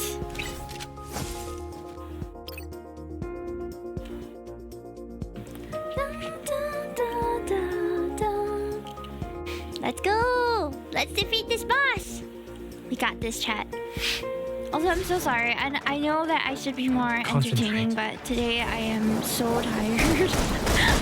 I don't even have the capacity to chat much. But I hope that you guys had a nice day, though. I'm so sorry that I haven't been chatting much about my life. Now's our chance. Teammate is so sleepy right now. You won't escape. Not even I am thinking of having just chatting or karaoke stream soon, though. Because it's been a while since I else you'll get hurt. Come at me. Together. My turn. Zane. Threats are only temporary. Easy. Melting like snowflakes. I'm also like trying to process the story at the same time, so I apologize for my lack of engagement. But I hope you're enjoying the story reading. It almost feels like it feels like an audiobook for me. Not using the proper damage rotations. What do you mean? I'm doing alright. I'm just lazy. Perhaps this is a trial. Yeah, but I'm sleepy. Victor, have you collected your art contest prize yet? I haven't read my WhatsApp messages in a couple hours. I think I missed a bunch of stuff. Come at me. Together. I was just too exhausted to read it. Watch out. I'm okay. Let's take it down first. That's fun. Keep your distance, or else you'll get hurt. I have no idea what the combat is like in Deepspace. It's pretty standard. No problem. Welcome in. Now's our chance. What could be on the WhatsApp at this hour? Not this hour, but like since maybe 6 o'clock. I haven't really been checking. And I saw that there was some messages from like my family group chat, some of the work group chat, and I just hadn't gone to check on it. So not at 10 p.m., but you know. Because my mom, my aunt, and my cousin are planning on having like a girls' trip later this year. So a lot of it is planning that. I have another... Okay, there we go. They're planning a girls' trip and we're intending to go to China. I don't know if we'll be able to see any Love and Deepspace related things, but I'm super excited because I've never gone... Wait, I have gone to China before, but not to... like typical touristy areas. I've been there on like school exchange once. And that's about it. Yeah, I honestly miss school so much because school was like a great excuse for me to just go overseas and you know experience different cultures, even if it's just for a short like 2-3 weeks. I'm impressed by your skill. Me too. I'll show you. We can't deal any damage here. Okay. Here it comes. I don't know, but when I was in art school, we had a lot of opportunities to go to... I at least traveled to 2 countries while I was in my art school. And I was really lucky to get chosen for the program too. And also be able to afford it because I had quite a bit in my post-secondary education fund. Oh, we're at the last chapter, guys. Snow fades at dawn. Rebirth cocoon. Alright, let's see. I think this story's gonna be a bit faster than the other one. Benedict extends his hand as a friendly gesture. Zane barely returns the handshake before quickly withdrawing. Wait, you two know each other? Why didn't anyone tell me? Dr. Zane and I met at Mount Eternal. Oh? However, it was a brief encounter. Hey, welcome in! I'm doing alright. We're just a bit sleepy, but I'm enjoying the story and we're hoping to finish it today. I didn't expect us to meet again here. When Benedict is introduced, I learned that he was once a distinguished doctor. He served as a mentor for a group of new recruits during the Battle of Mount Eternal. However, he withdrew from the position at a halfway point for personal reasons. We're not officially open to the public yet, but this sanatorium has already become the preferred choice for many patients. As the director, I'm truly grateful that everyone has embraced the philosophy of the Fountain of Ate. Through the glass wall lining surrounding both sides of the corridor, the sanitarium's new patients can be seen. They're undergoing a physical examination. Each patient is accompanied by their assigned medical staff member. The checkups proceed quickly with virtually no waiting time. When you hear Rebirth cocoon, what comes to your mind? Metamorphosis. Outside the ascending elevator, the stark whiteness gradually gives way to green. A vibrant garden appears before us. And suddenly, everything clicks. When someone returns from death's door, and this is the first thing that they see, a crescent-shaped corridor encircling a towering tree, surrounded by emerald-like grass dotted with vibrant flowers. The area overlooks a circular azure lake. They feel like they've been given a second chance at life. To be frank, we need Dr. Zane's help to improve our experiment's success rate. He speaks as if discussing statistics rather than matters of life and death. If there's still room for improvement, shouldn't you inform your patients about the so-called success rate? They're aware. The patients who've been given terminal diagnoses voluntarily agreed to participate in the experiment. It's a deal with mutual consent. Besides, who would choose to wait for death's certainty when given the chance to roll the dice of fate? That's true. That's true. 3rd floor. So far, it's really good. Hold on, I'm editing my command here because I realize my welcome command is a little bit outdated. As the elevator door opens, an unexpected gust makes me squint. Before me is an unfamiliar white corridor. It's empty and clean. So this game is a visual novel with combat on the side. Yes, so it's a gacha game. It's a visual novel gacha game. Here are the Rebirth cocoons. Their mysterious nature has been revealed. Mounted on bases lined with energy circuits, they emit a gentle glow. Any spicy things happening here? No, we're having serious story time. Though maybe later. Because I rolled for the latest card, which is Feverish Attempts. There are some spicy cards, yes, but I haven't played it. I'm not sure whether I want to play it today or... We'll see the time after we end. Contrary to what we expected, Carter and Benedict seem willing to show us everything. Yet, what we see is a meticulously crafted exhibition for the visitors. The light bathes everything in soft, warm tones to create a sort of cocoon effect. Even the air filtration system can be adjusted to simulate different scents based on mood. Every detail was made to spark a desire for life and create an illusion of truly being alive. A soft hum fills the air as fluorescent blue energy flows through the tubes and rapidly enters the chamber. The connected monitor displays the Rebirth cocoon's interior in real time. Inside, a young girl receiving treatment clutches her chest. She takes deep, labored breaths. Pain covers her already pale face as she breaks into a cold sweat. Her hands tremble and she soon starts convulsing. Seconds after the device activates, her breathing steadies at a remarkable rate, and her convulsions stop. As time passes, her breathing finally becomes regular. Exhausted, she closes her eyes and seemingly drifts into a deep, dreamless slumber. The video feed sparkles with light as text appears to indicate the treatment is complete. Benedict presses a button on the wall and the treatment room smart glass returns to its opaque, milky white state. Dr. Zane, these should interest you the most. The treatment consists of 7 sessions. Patients show significant improvement in health indicators after each one. He hands over a document that contains experimental data from several test subjects. Zane's gaze lingers on the first page for half a second before turning to Carter, who's standing to the side with a self-satisfied look. I won't be sugarcoating anything. Your experiment has failed to meet its objectives. You've lost control of the cellular mutation process. You could have used a little bit of sugar. Zane, the Rebirth cocoon is our most successful experimental product to date.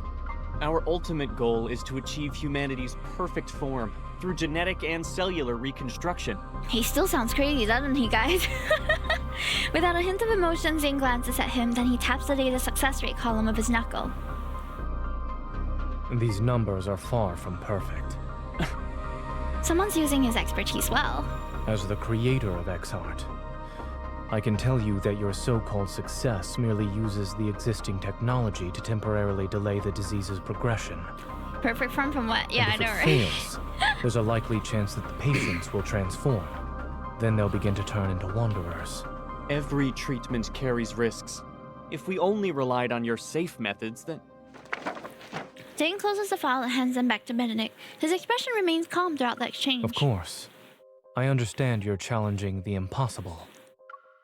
That's why I decided to join. I enjoy challenging the impossible. This is so tense. As they continue their thoughtful verbal sparring, my gaze is drawn to the curved floor-to-ceiling window beside us. Outside, patients in white hospital gowns walk along the verdant lawn. They create an unexpectedly peaceful scene. At the moment, my heart detects a strange energy and it pulls me forward.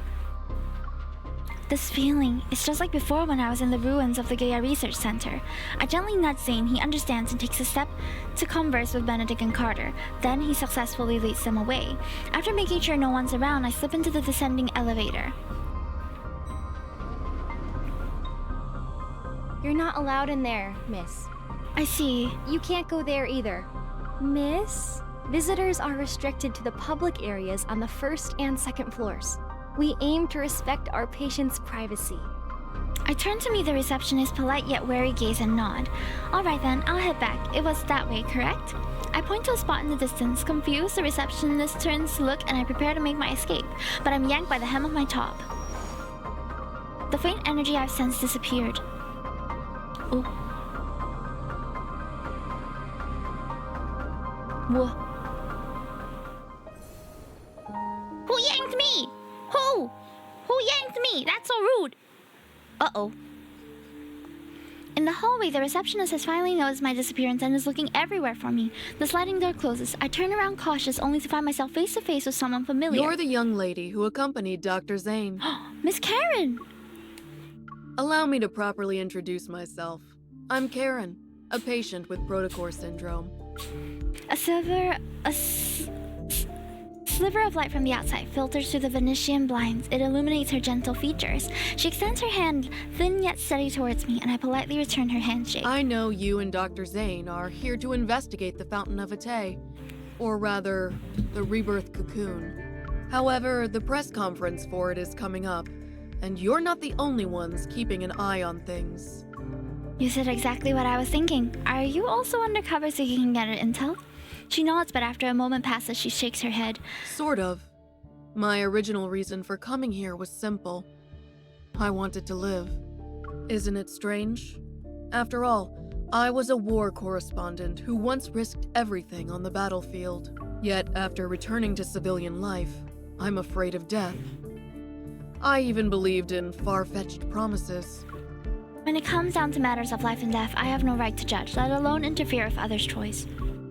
Yet I also wondered, if I were a patient, would I pin my hopes on the experiment, despite knowing full well how absurd it is? But I hesitate, unsure if I should reveal what I know. You want to say that this experiment is turning people into monsters. Those things called the Alterum. I was there during the Battle of Mount Eternal. I saw people transform into monsters with my own eyes. Oh, she was there too? Whether you're trying to stop it or investigate it, 2 people won't be enough to treat this as a simple matter. She turns around and opens a drawer and takes out a small, elegant notebook and hands it to me. This may seem sudden, but I need your help. And I believe you might need mine as well. It'll be necessary to prevent this press conference from taking place. I agree. But why would you... Questions flood my mind, but I can't find the right one to ask. As it stands, I'm their most successful test subject. Ooh. That visitor just disappeared around here. The receptionist and I managed to shake off earlier hurries towards us. Karen responds with a slight smile. Take this with you. When you get out, tell them you saw the patient in room A107 faint. You were just escorting me back to my room. I understand. Thank you. Alright, so we have some insider info and some insider... Miss, how did you end up here? Is there anything I can help you with? The patient in room A107 just collapsed. You should check in on her. While skeptical, the receptionist quickly summons doctors and nurses. The quick response suggests Karen's presence carries a special weight here. For my first visit to the sanatorium, uncovering this crucial lead is more than I could have hoped for. As for those secrets that lie deeper in the shroud of mystery and finding a way to stop Carter and Benedict's plans, that will take more time. I wonder how Zane is doing. I should act like I don't know anything from when I meet up with him. Pushing these thoughts aside, I carefully hide the notebook on my person before heading toward the main white building. As the tour is about to end, Carter is once again urgently called away by his assistant. As the creator of Exheart, seeing your technology destroyed because of a momentary lapse in judgment, do you feel regret or disbelief? I had imagined both reactions, yet I see neither on your face. You must have been away from the operating room for too long, Mr. Benedict. You seem to have forgotten that showing emotions on one's face is the most ill-advisable thing a doctor can do. Benedict smiles and chooses to ignore the sarcasm. I'll be honest. I don't trust you, Dr. Zane. But no one else has your outstanding qualifications and experience. It's precisely why I want to bring you on board, even when I know you don't agree with our philosophy. Since you're being candid, Mr. Benedict, I'll also discard the pleasantries. Every time I come back, they're having some sort of tense conversation. I want to challenge the impossible. We each have something to gain, no? This collaboration could work. Is challenging the impossible your only reason? Will you really let others handle your life's work? Don't you want to find out who created those Alterum? You certainly enjoy speculating about others' feelings. I just can't help but wonder. If your bold experiment back then was completed, would the results have been different? In any case, Miss Hunter will tell you about her impressions of the tour after she's done with her disappearing act. The clamor from downstairs seeps through the window and causes subtle vibrations in the air. Calm as always, Zane meets his gaze. I look forward to our cooperation in the future.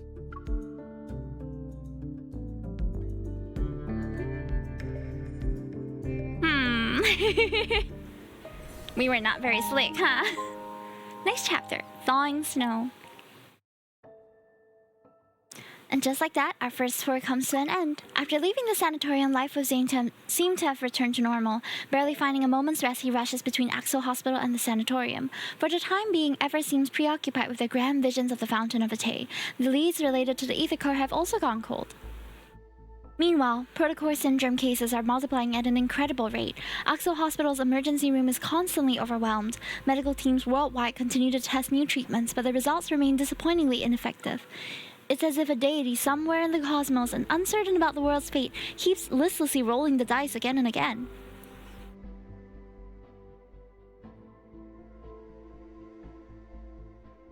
Aren't you supposed to save people's lives? Oh no. My wife is critically ill and you're just letting her die. Where's Dr. Zane? Isn't he the leading expert on protocore syndrome? Why can't he see us first? Doctor, my child was perfectly fine yesterday. Why did the condition worsen? Oh no, they must be so stressed out. In the break room for the division of cardiac surgery, the doctors and nurses can finally get a few minutes of rest. Exhausted, they slump into their chairs. We're humans, not gods. We want to take care of everyone too. In 3 days, Ever will officially unveil the Rebirth cocoon at their press conference. It is designed to treat protocore syndrome. We interviewed Ms. Karen, one of the first patients who underwent this treatment. She will appear at the press conference. We might be witnessing a medical revolution. Only time will tell.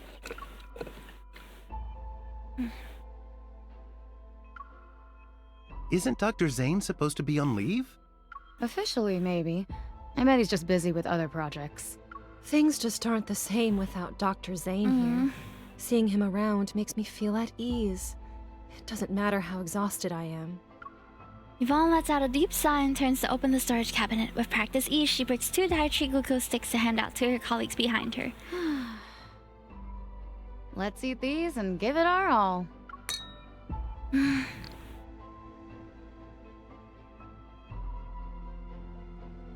7:10 p.m. Doctor, if I get sick, will I turn into a monster? No. Really? Will from the bed next to me said these crystals will eat us and turn us into big monsters. Dr. Zane, I'd like to process my child's discharge papers. If you could... Lexi's condition has shown improvement. I advise you not to transfer hospitals at this time. But everyone's saying Ever has a new treatment. We really want to try it. Oh. Oh. What's happening? The pulmonary artery aneurysm has ruptured. There is insufficient blood volume for circulation.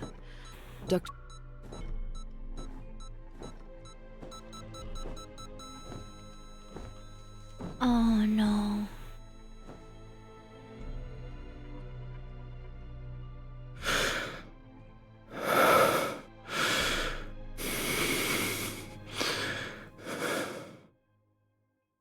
Time of death, 2:23 a.m. Notify the family.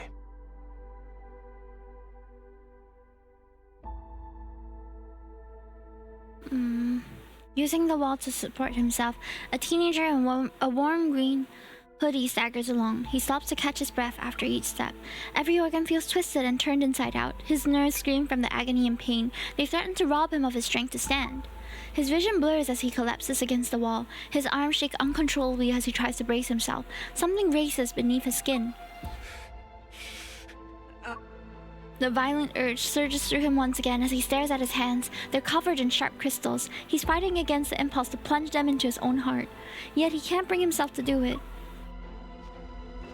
Cold snowflakes fall onto his body that's reached a fever's pitch. A man's steady footprints approach. He stands at the end of the road, his tall figure nearly blocking out all light from the street lamp. The teenager can still make him out, however.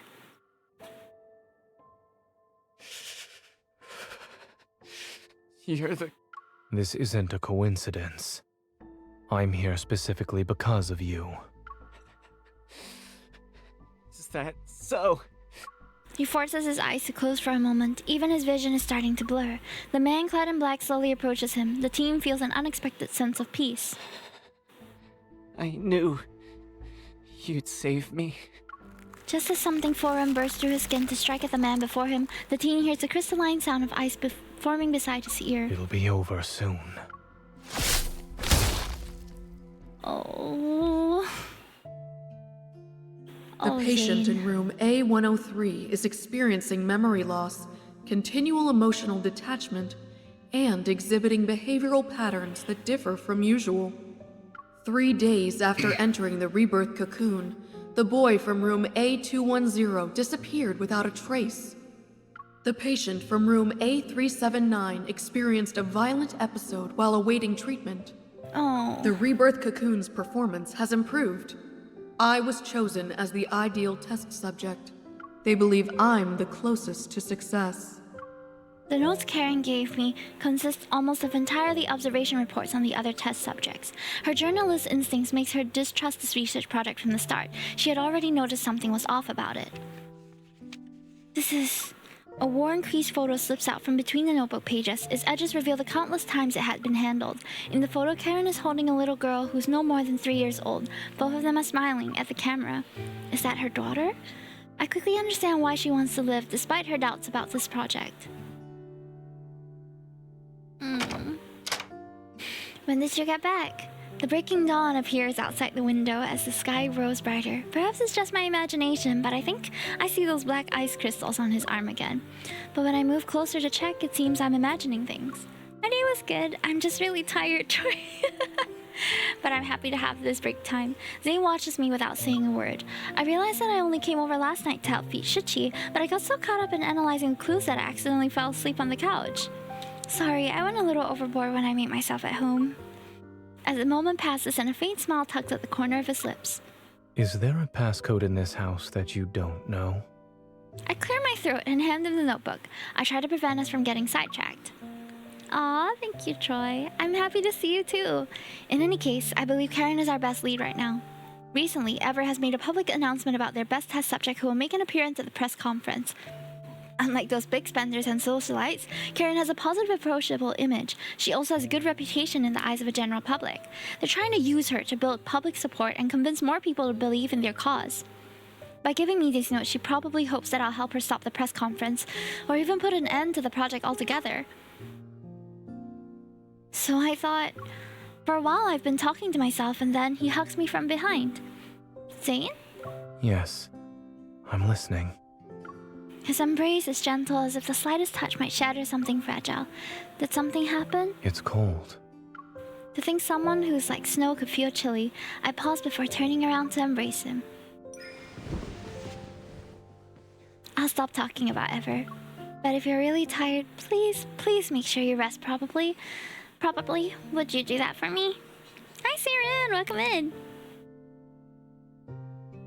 Oh, they're so married! I love it. Countdown. I think probably countdown to the press conference. There are less than 36 hours remaining until the press conference for the Fountain of Atay. Before returning to the sanatorium to stop it, Zane and I quickly come up with a plan. I need to approach Miss Karen again to figure out a surefire way. Meanwhile, Zane, who is already connected with the core researchers, will cover for me. Whether it's diseases, wanderers, or the Alterum, they are all stemming from humanity's instinctive fear of things beyond their control. The deeper this fear takes root, the more likely people are to mistake absurdity for miracles. And whether Ever appears as the savior, they will gain a congregation of devoted followers. Dang, the energy source I detected wasn't my imagination. I'm still not confident in utilizing the spatium core, but another visit might help us discover something new.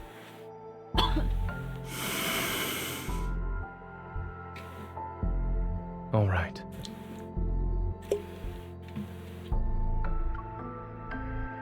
Here, put it on. To ensure the mission runs smoothly, I borrowed cutting-edge equipment from the association. The state-of-the-art invisible earpiece, modified by engineering prodigy Simone, is now no bigger than a grain of rice. I also have a small energy firearm. It's capable of bypassing most detection systems currently in use. I place the earpiece in my ear and gesture for him to come closer. Zane obliges and leans down. One cough to turn the mic on, 2 coughs to turn it off, and tap to adjust the volume. Thank you. I'm not sure why you're being so polite, but as soon as the comms channel opens, deafening audio feedback blasts my eardrums. I clutch my ears in pain. I stagger back, and just before Chichi's mischievous attempt to trip me succeeds, Zane catches me by the waist. Oh! He can't help but laugh. This is the first time in days that I've seen genuine joy in Zane's expression. I frantically clamp my hand over his mouth. Wait until I adjust the volume before you speak. I can feel the smile widening beneath my fingers as I use my other hand to adjust the earpiece. Sound check, Zane, say something. You've never asked about the reason for why I picked that as my research topic back in medical school. He remains close to me, his breath warm against my ear. It's almost like I can hear his heartbeat. The path of medicine is a noble pursuit, Dr. Zane. You strive for academic excellence. You also want to find a meaningful purpose in life. It's a good guess. Back then, when you decided to destroy what could have been a world-changing discovery, you didn't hesitate? Correct. It's the kind of honor most people would cherish for a lifetime, yet he seems genuinely unbothered by it. Zane must have chosen to stop the experiments because he foresaw the consequences of its potential misuse. I had considered including your name in the acknowledgements of my paper. I nod as I secure my firearm in the holster strapped to my thigh. Then I double-check my equipment. You only thought about it? You didn't actually do it? It wouldn't have been right for our names to appear on the same piece of paper without your permission. Before I can process the meaning behind his words, a rustling sound suddenly comes from the window. A piece of bean-shaped ruby chocolate falls. Clattering, it rolls to my feet. I looked up to see the last pack of chocolate snacks from the cabinet had been taken down and torn open on the floor. Shichi lifts his face from the snack package, which is bigger than his head, and licks the chocolate residue off his nose. Oh, Shichi. Wait, what did you eat? My body moves before my mind can catch it. I quickly pick up Shichi and check the empty package. You ate all the chocolate? You animals aren't supposed to eat that. Shichi should be fine though. Shichi is a mythical being. Butterfly in a bottle. Oh, very nice chapter name. Now I want to know. What is this about? As noon approaches, the car enters the sanatorium parking lot. Since Zane holds the internal role here, he's been granted limited clearance to the facility. I plan to slip in while he keeps the receptionist distracted. Safety first. You too. He doesn't look back when he leaves, but he subtly raises his hand for a quick high five as our positions shield it from view. With my biosignature concealed, the omnipresent security camera scans don't trigger anything. Their red indicators blink before moving on. Dimitri might be crazy, but I have to admit the ID camouflage chip he gave me is really useful. The lush trees and flower beds scattered throughout the sanatorium provide the perfect cover. Dodging staff members in the courtyard, I make my way to A107 from memory. That's where Karen is. The staff will change shifts at approximately 12. There's a small window of time. To be more specific, there's a small window of time where no one checks the rooms. My shoes scrape against the smooth wall as I wait for the staff to leave. Once they're gone, I slip in through the window. Karen's eyes widen slightly at my entrance, but she remains quiet. Sorry, with the press conference coming up, they tightened security. I could only use this method to visit. I expected as much. You're clever for figuring out how to find the perfect moment. I understood the message you sent when you gave me those notes. That's why I'm here. Are you really going to give up? If we take this chance, you might actually have a shot at making a full recovery. Karen shakes her head. After surviving so many close calls on the battlefield, I'd say death has already been more than generous. She reveals a peaceful smile and looks at the sunlight streaming through the window. When I first entered the cocoon, I dreamed. And in that dream, I had made a full recovery. I got to watch my daughter grow up. I was there for every important moment of her life. At her wedding, I hugged her while crying. But the face reflected in her eyes was unmistakably that of a horrifying monster. The gaze dims. Outside the window, a butterfly, drawn to the artificial flowers in the vase, crashes against the glass, again and again. When I came to my senses, I realized I wasn't hugging her. My hands were around her throat. I only wanted to hug her. So why did I make her cry? Sensing my hesitation, she pulls the ivy line from the back of her hand. My dear, have you heard of Zhuangzi's butterfly dream? I haven't, actually. I've always wondered who was really dreaming. Was it the butterfly? Or Zhuangzi himself? If I can't tell who I am anymore, then the whole world has become my cocoon. The time I still have doesn't matter. I've made my decision. What would you like me to do? The press conference is scheduled for noon tomorrow, less than 24 hours from now. In an hour, they'll place me in the cocoon for my final examination. You need to locate the cocoon's power supply and cut it off completely. No. The cocoon is connected directly to the test subject's consciousness. A sudden disconnection could lead to unpredictable effects on her already fragile body. Don't worry about me. I'm prepared to face the consequences. Finding a suitable test subject like me isn't easy. Trust me, this is the best way to stop them. Oh, she's so brave. I'll find a way to get you out of there. Even if you could carry me, my body wouldn't survive a strenuous escape. I know she's right. Once the guard shifts end, they'll quickly discover their most important patient has disappeared. Every exit in the sanatorium will be sealed off by then. If this is to be my final battleground, then you must help me. Please. Oh, I understand. But also, oh my god, girl.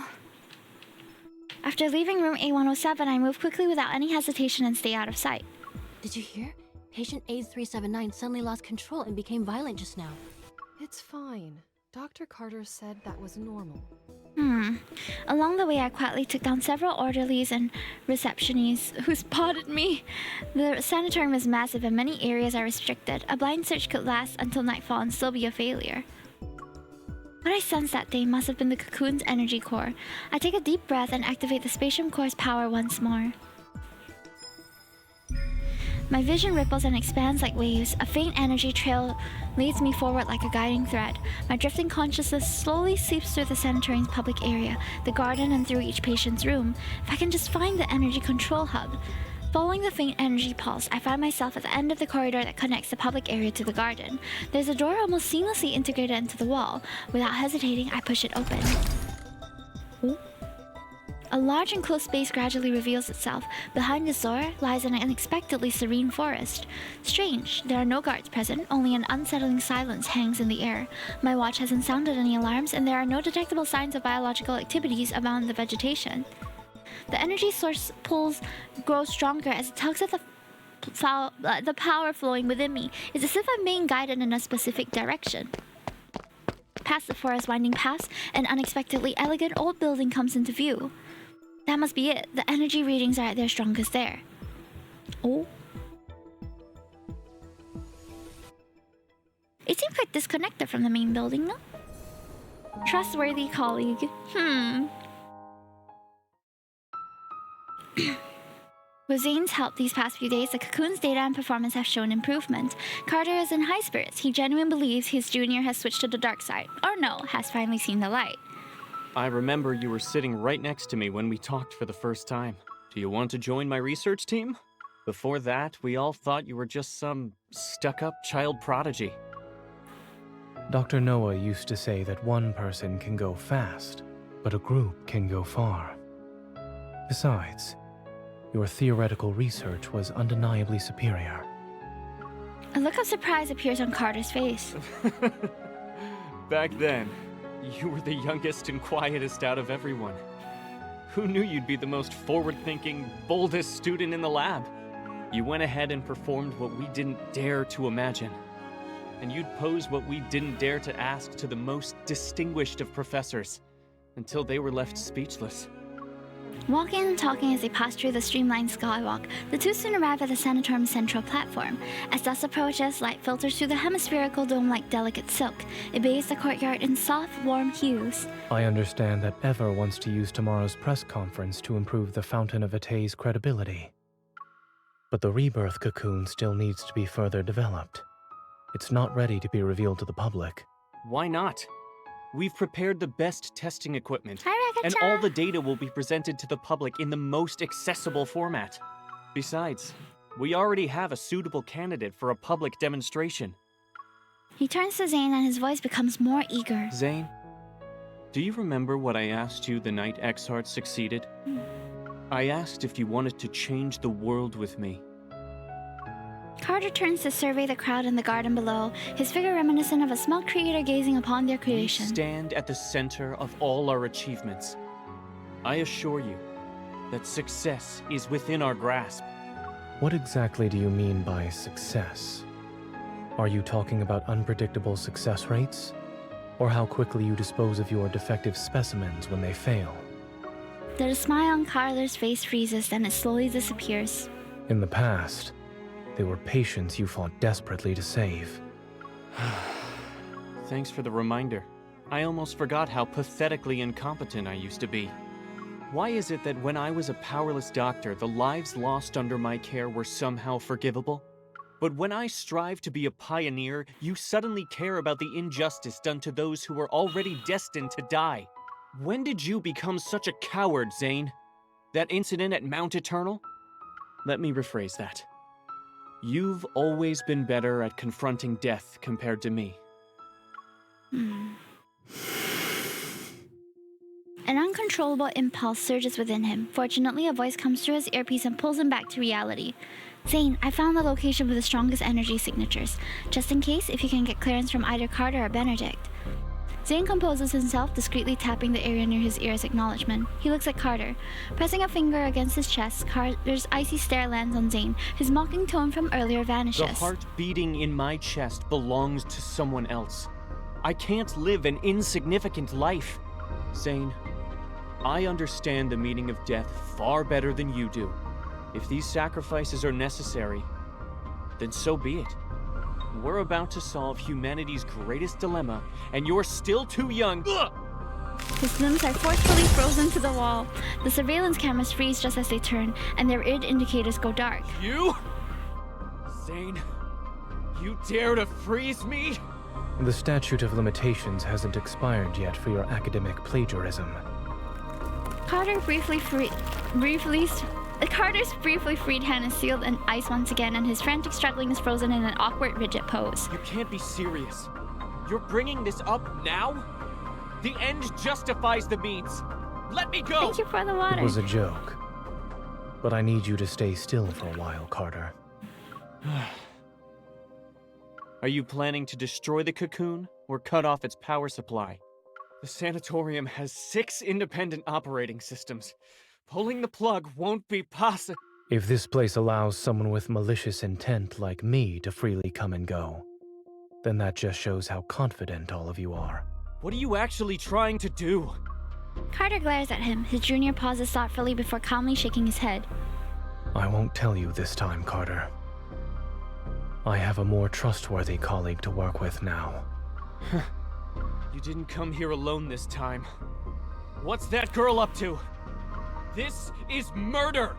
You're taking away these patients' only chance at survival!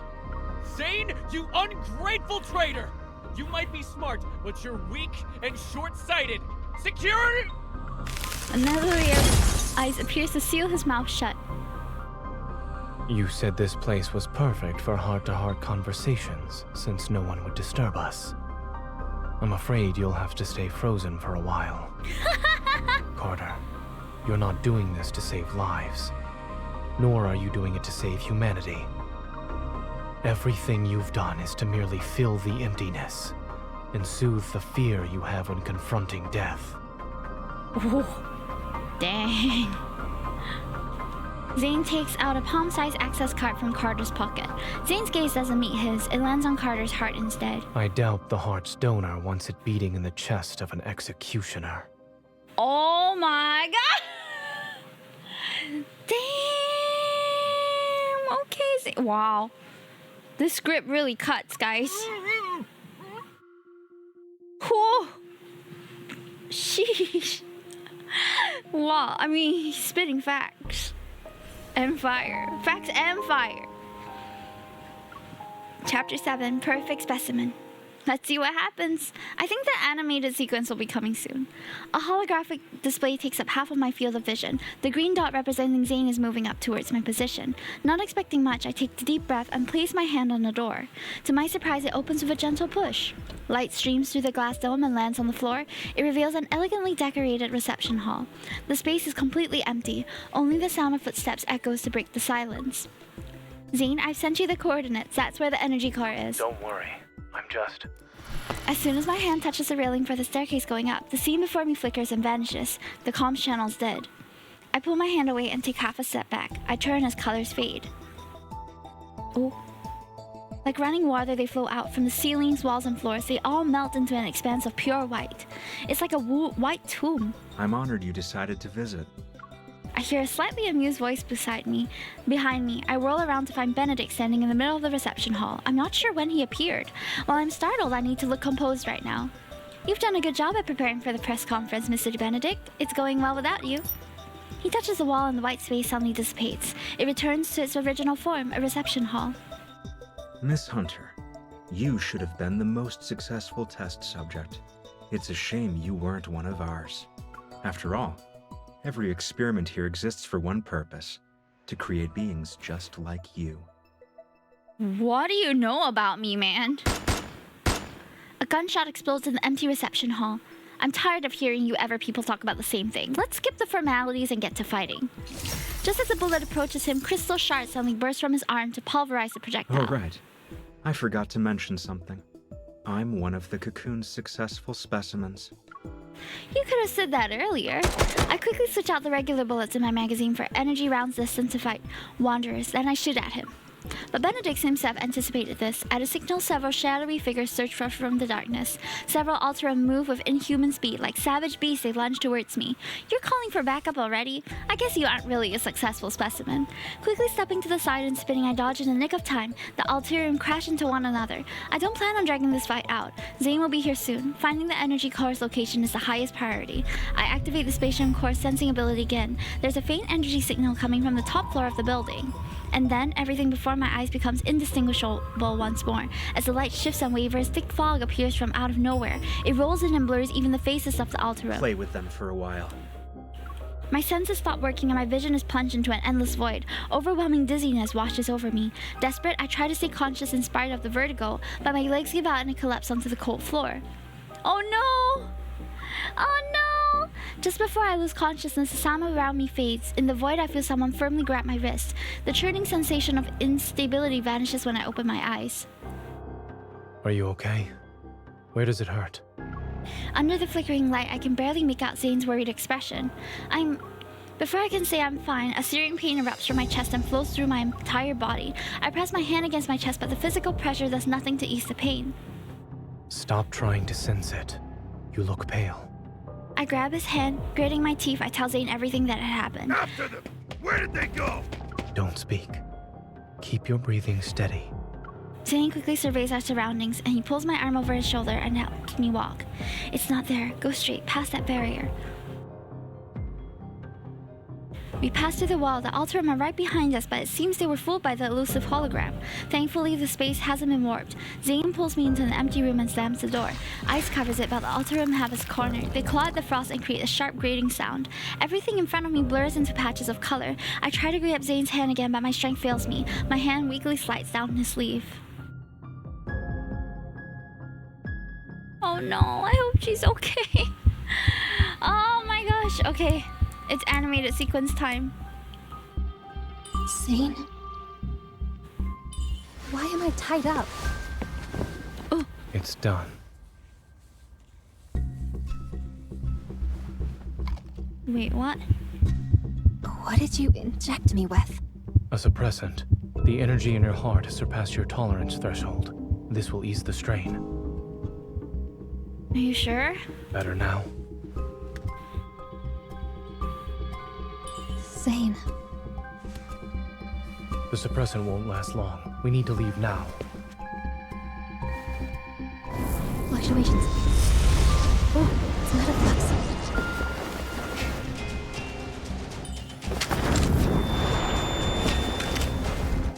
Look out.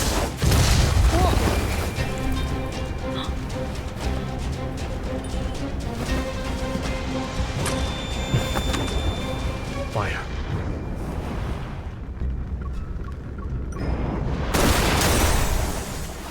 You're still here. How delightful.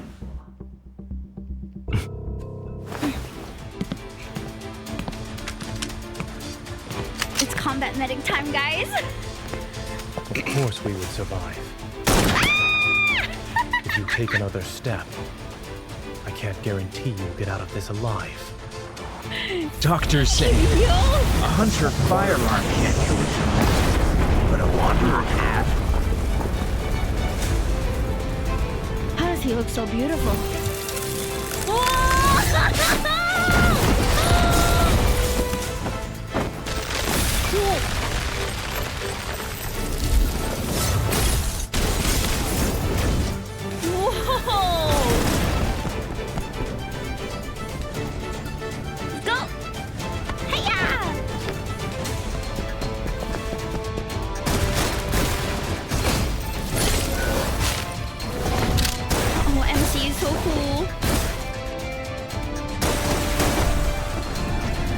If that's it, then he underestimated us. Watch your heart. 30% of your evil should do. Okay.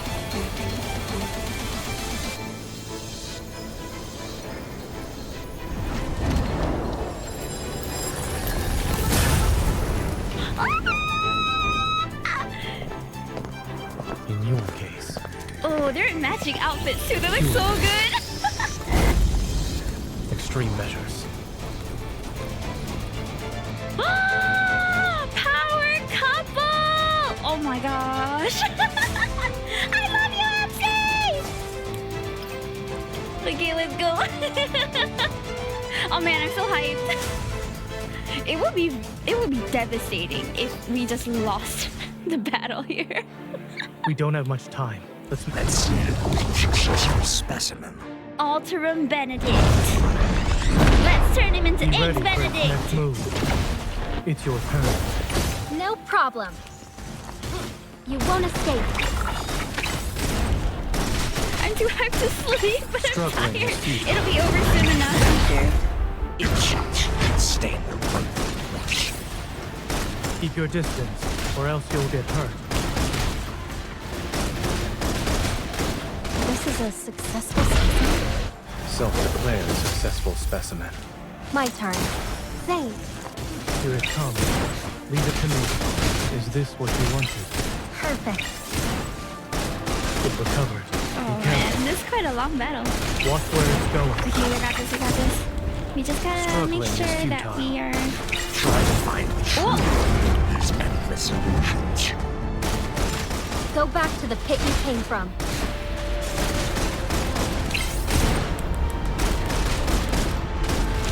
Bring it on. Now you can't escape.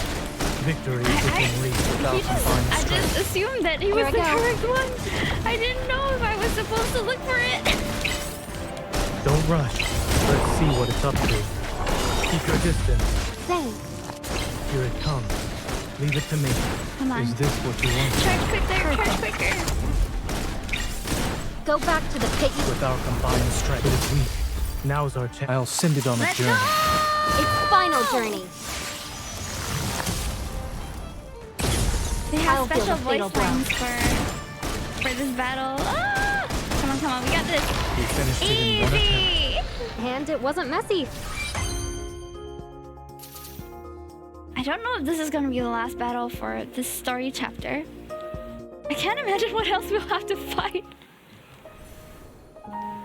Wow! Let's go! Last chapter, the decision. I think. Last or second last, I'm not sure.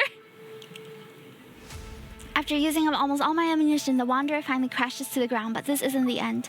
The sound of regenerating flesh echoes through the building as the crystals in his body rapidly retract. It's as if they're being devoured.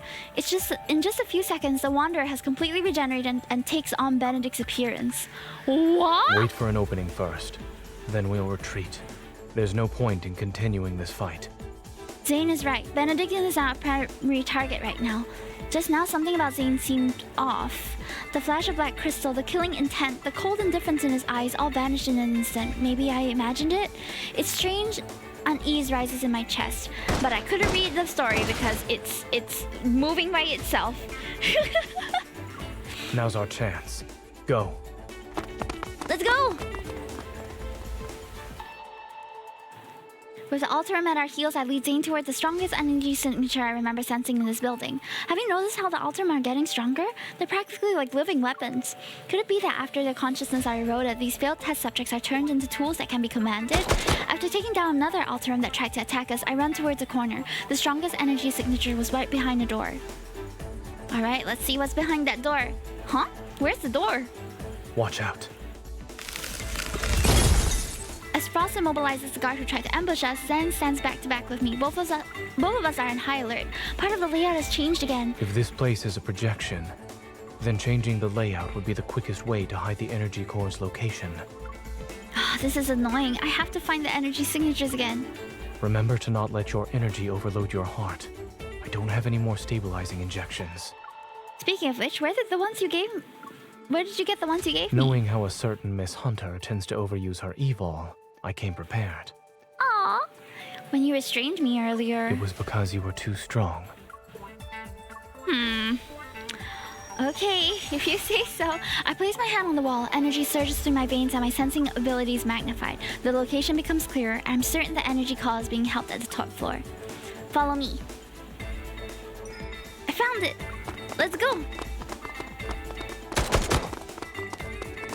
The last Alterum is knocked down the area below. Only me and Zane are on the top floor. At the end of the cold white corridor stands a single door. It's as if our only option is to move forward. This is it. Zane and I exchange a quick glance before swiping Carter's ID card against the scanner. Welcome to the Energy Core Control Room.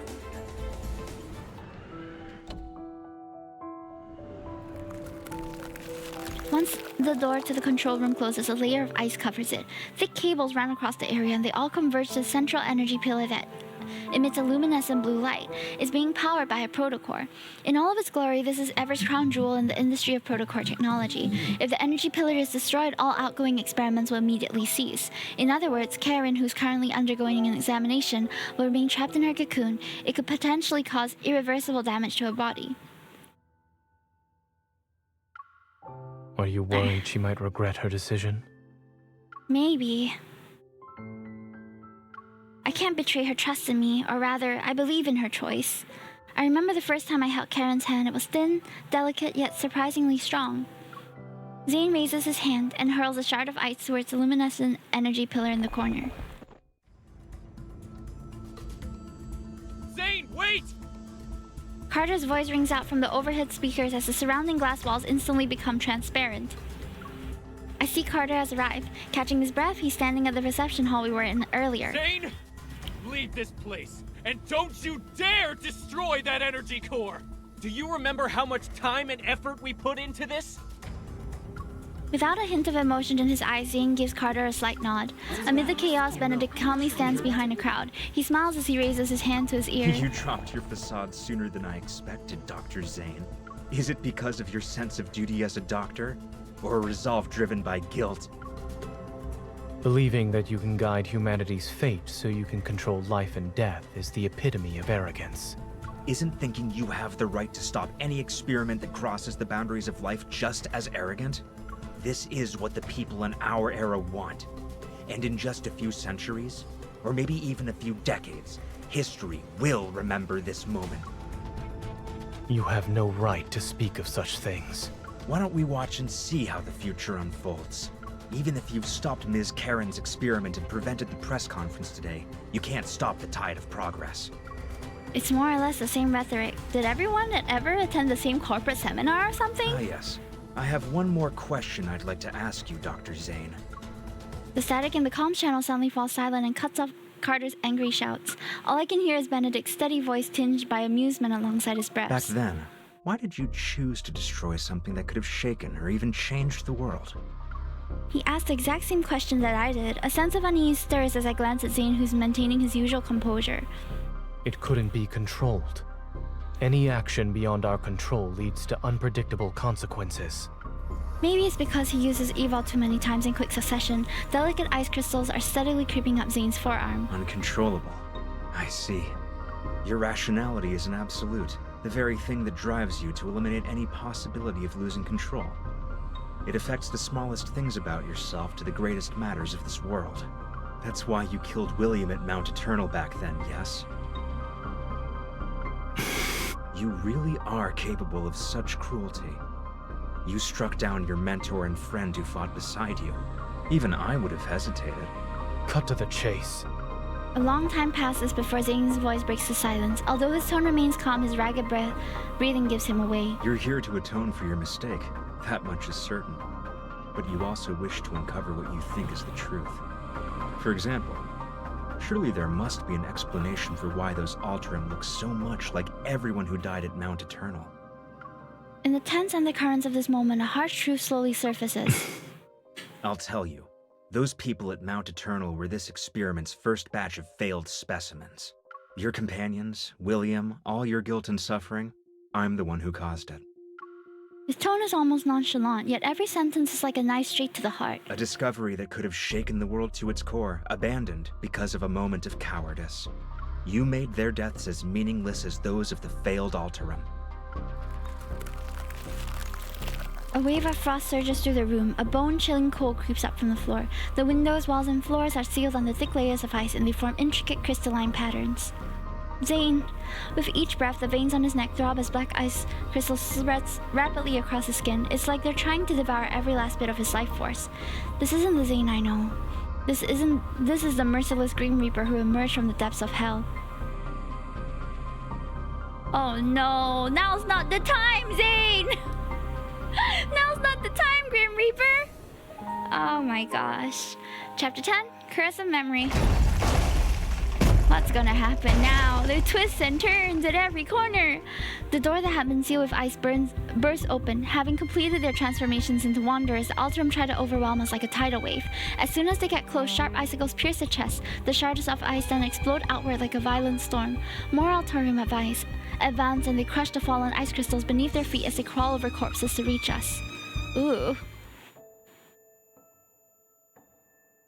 All of the Alterum open and close their mouths in unison. They stutter and produce these unsettling sounds. No matter how hard he tries, Zane can't make out what they're saying or see their faces clearly. The nightmare wraps around his body like a phantom. It coils behind him and whispers fate's curse into his ear. Do it, Doctor! Am I going to die? Pay for this. I didn't sacrifice everything just to become someone ordinary and powerless. Oh. One day, you will hurt her. He clutches his chest and feels as if the icy wind stabbed it. He stares at the corner of the tent, fluttering in the snowy gale with a distant otherworldly gaze. William, who had just finished the surgery, pauses in surprise. Then he smiles and holds out his hand toward him. Nightmare? If you can't sleep, then we can go for a walk. Everything that just happened seemed to have been a dream. He stares at his fingers, the blood, the girl's shocked expression. It was all just a dream. It was just a dream. It's unfortunate we couldn't save the patient today. Don't be too hard on yourself. Back when I was doing research, failure meant you could always try again. But as a doctor, lives will only give you one chance. You know, I had these exact same feelings during my first mission as a military doctor. The polar night hasn't disappeared. The dark blue sky appears to be almost within reach. The desolate land covered in a blanket of snow is always magnificent. It took me a long time to realize that what we have to face isn't just the loss of a life and death itself. The way they look at you in their final moments, it's always the same. Time and time again. You'll have to see their fear and desperation when they're about to die. William is deep in thought. Then, as if remembering something, he turns to Zane and smiles. By the way, did you hear my final plea when you killed me? He stares blankly at William's distorted face, and in the very next second, the ice shards have already pierced his chest. Once again, he sinks into the dark abyss of his consciousness. Oh no. There are more of them. They're using the Alterums as weapons. I roll and find an opening in the wall of Alterum that's protecting them. Benedict. I aim my gun at him, but before I can pull the trigger, brilliant ice flies towards Benedict. Benedict smiles. He crushes the ice shard embedded in his chest. You're different from the man I was talking to earlier. I must say, you're skilled at saving and taking lives, Dr. Zane. With a slight gesture of his hand, the Alterum freeze in place like marionettes. They withdraw like receding water as if they received a silent command. I hope you'll find your true path after our candid discussion. Oh gosh.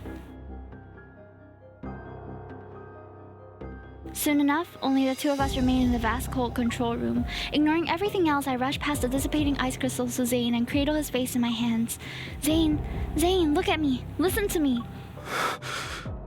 No matter who Benedict is, I'll always keep a bullet just for him, starting today.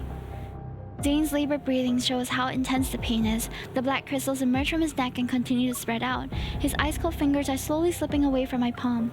You need to wake up from this nightmare right now. These hands that save countless lives should never be stained with the pain and guilt that don't belong to them, especially not because of scum like Benedict. Zane, you have to...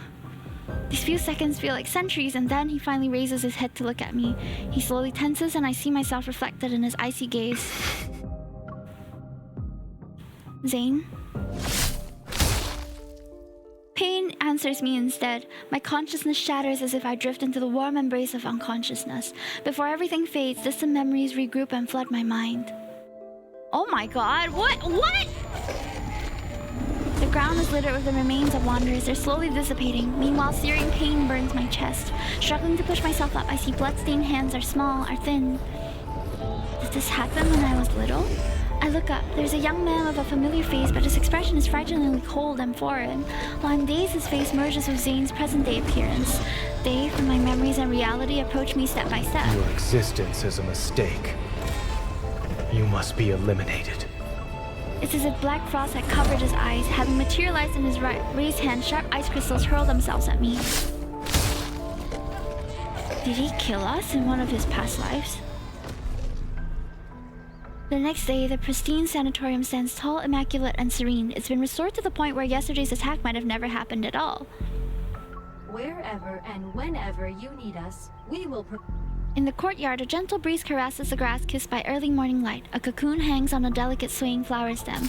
The faint sound of struggle can be heard from within. Light reveals the outline of tightly folded wings beneath its translucent walls. Moist and tender, it breaks free from its cocoon, and in the refreshing air of rebirth, those wings slowly take to the skies. What?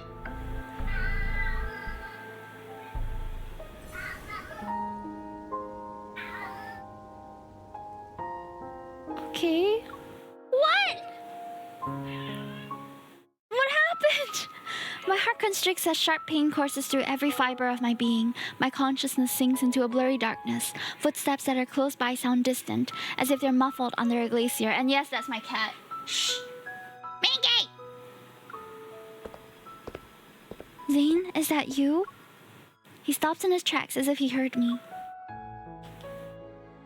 He doesn't take the candy or freeze the melting popsicle I offer him. Stay away from me!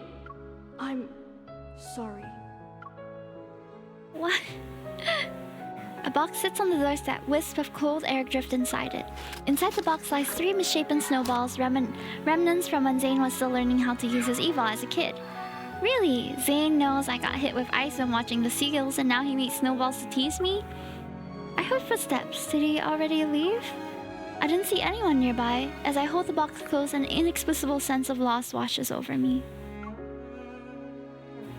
I want to say his name, but something catches in my throat and it silences my voice.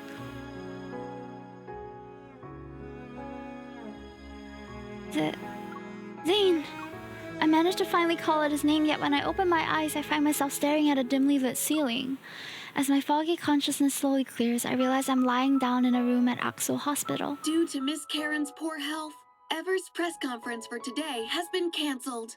Mr. Benedict, the director of Val Sanatorium, stated that the patient's well-being takes precedence over the event. That's a good PR cover-up. Well, at least the press conference didn't happen. A hand waves before me, its owner's lips move as they say something I can't make out. How many fingers am I holding up? Looking down, I see my wounds have been bandaged and the pain had mostly subsided. I sit up and take Yvonne's hand. Where's Zane? Oh, you're awake. Thank goodness you're okay. You had cardiac energy overload and some minor injuries when Dr. Zane brought you in. Thank you we for the asked him what pets. happened, but he wouldn't say anything. He stayed in this room until your vital signs stabilized.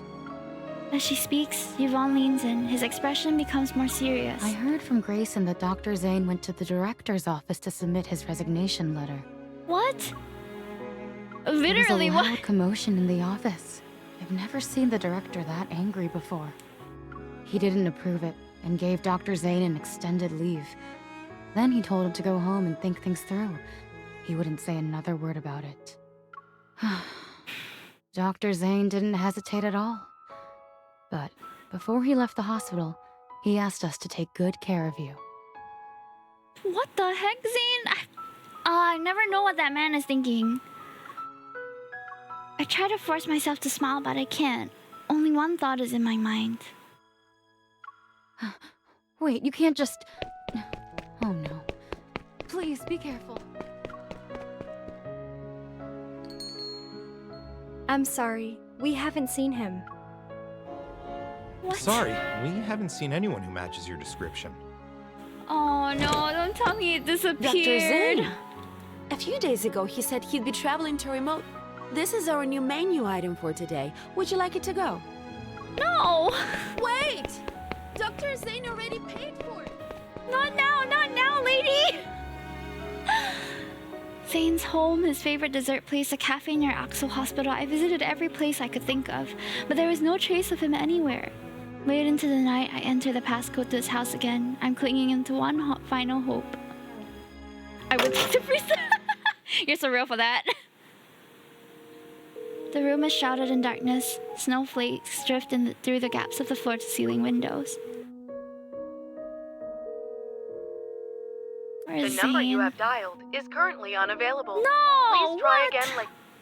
Memories that are no longer dormant slowly flood my mind again. I've seen those black ice crystals, that pained look on his face before.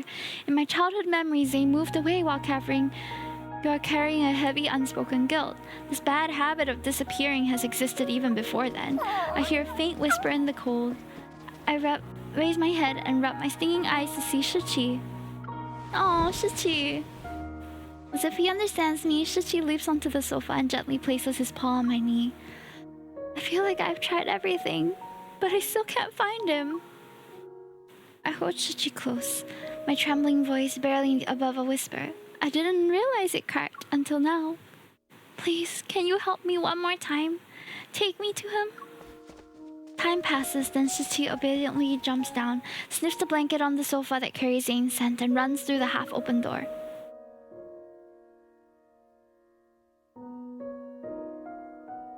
In the darkest hours of the night, it's snowing again. Large snowflakes dance around the glowing streetlights. They settle on rooftops, streets, passing cars, and the shoulders of pedestrians. After running for a long time, Shichi stops in front of a pitch-black fence. He circles it a few times before signaling me to follow him. Where am I? The streetlight illuminates the faded writing on a sign. This is a public cemetery in Lincoln City. It's also the final resting place for those who have no place to call home. Shichi quickly vanishes into the darkness. I steel myself before running after him.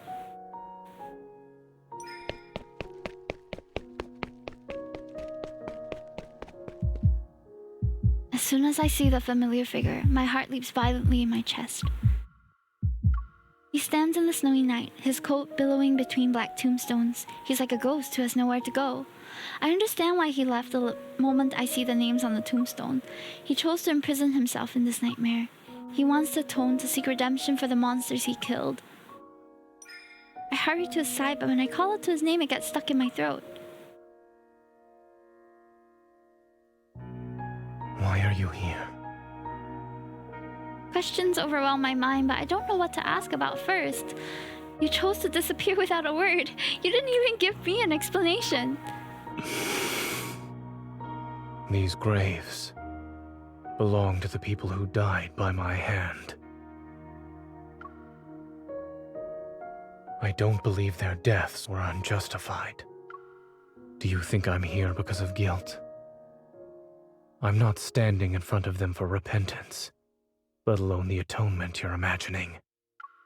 When you almost raised your hand against me, based on your judgment, did that mean I was also someone who needed to be killed? He doesn't evade the question. He nods without any hesitation. So this is why you submitted your resignation letter to Axel Hospital. You haven't even healed my heart yet, and you're going to leave just like that? You told me not to change doctors on a whim, but can doctors abandon their patients whenever they want? A complex feeling crawls up from my throat to my tongue as emotions bubble up like boiling water. I first met you when I came to Oxo Hospital. I was 12 at the time. Dr. Noah was a close friend of your grandmother, and I was told to look after you. You were afraid of me back then, until I used my power to keep your popsicle from melting. When things finally settled down after the Chrono Rift catastrophe, my parents asked if I wanted to move somewhere else. I hesitated for a long time. I was worried I wouldn't be able to see you anymore. But then that incident happened, and I actually hurt you. You were unconscious and bleeding heavily. When I realized what happened, I couldn't understand why I did it. He closes his eyes for a moment, and when he opens them, his expression is as serene, as calm as after a snowstorm. It's like he finally woke up from a year-long nightmare, only to discover that the nightmare had become reality. That was when I realized I could lose control of my power. And not being in control can lead to irreversible consequences. It's why I chose to leave without saying goodbye. The truth pierces my heart like needles. Words are stuck in my throat. Perhaps I chose cardiac surgery because I wanted to heal your heart. Good morning, Draco. I'm not okay. Ah!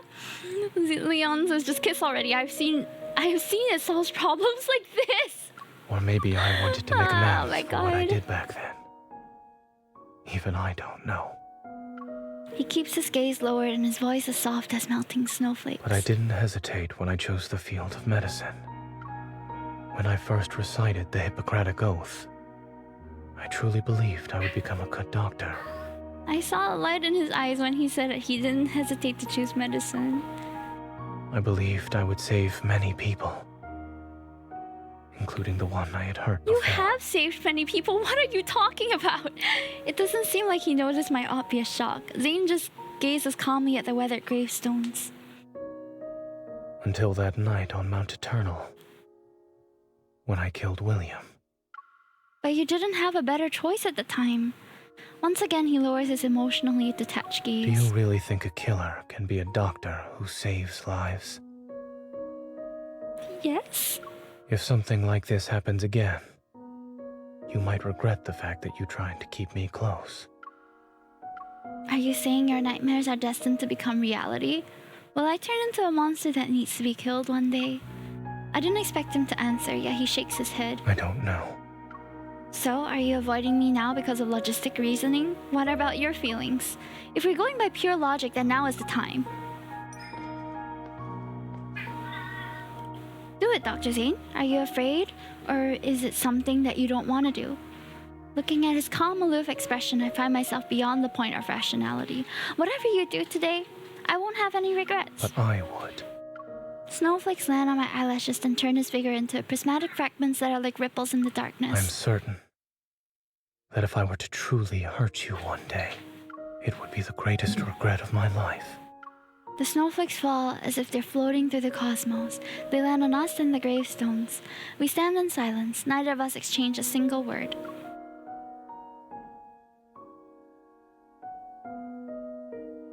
After that day, rumors related to the Alterum and Dawnbreaker faded away like melting snow. These pure white specks were but fleeting visitors. The city awakens by daylight, and once again it's immersed in its bizarre flood of information. The Spatium Core's energy remains concentrated in my chest. It's like a seed that merged with my flesh, and it faintly echoes with my heartbeat. I know these ether cores connect my past to my future. They're linked to the secrets hidden in deep space. Yet I wonder what fate awaits the Alterum, Zane, and me. Ever won't give up on the Fountain of Atay they've carefully cultivated. They'll continue to weave their dreams of immortality. But they were right about one thing. The cycle of life and death is an inescapable truth. The constraints of matter break down, the shackles of time and space gradually dissolve. Countless civilizations rise and fall among the stars. Because of the laws that guide entropy and dissipation, Earth's magnificent radiance will eventually fade. Humanity's long, undisturbed period of exile will also come to an end.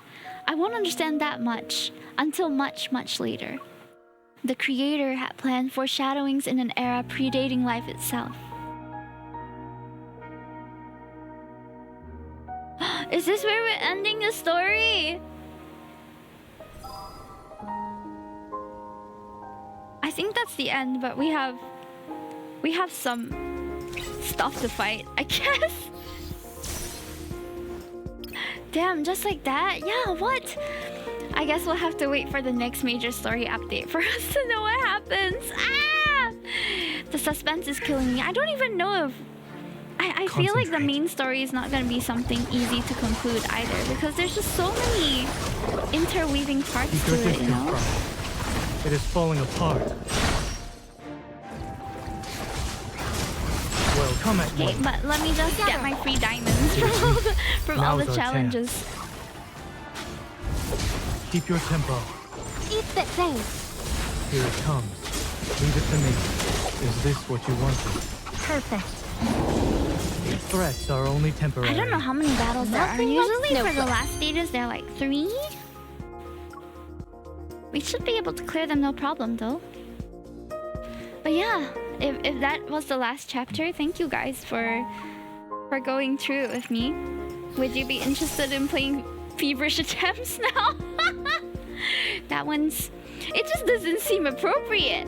Like...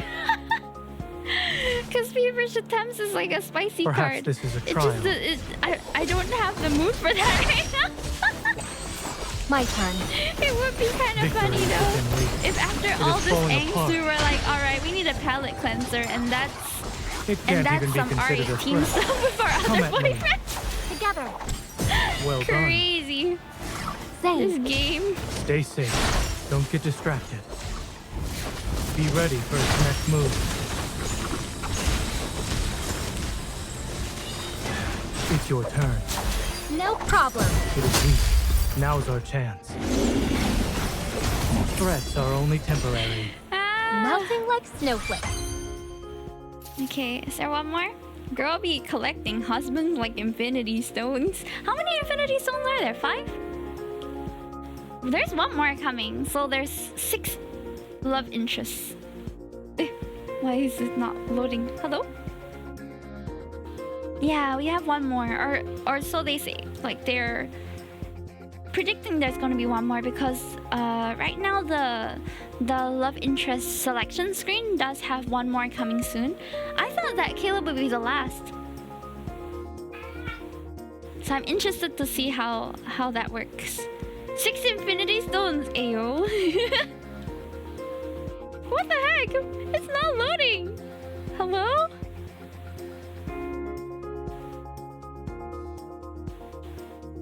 Nani? Why? Game crashed? I think so. Yeah, she is causing trouble in real time.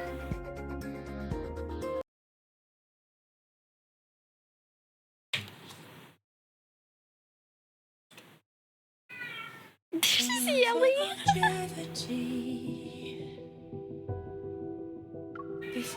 Fading to dust.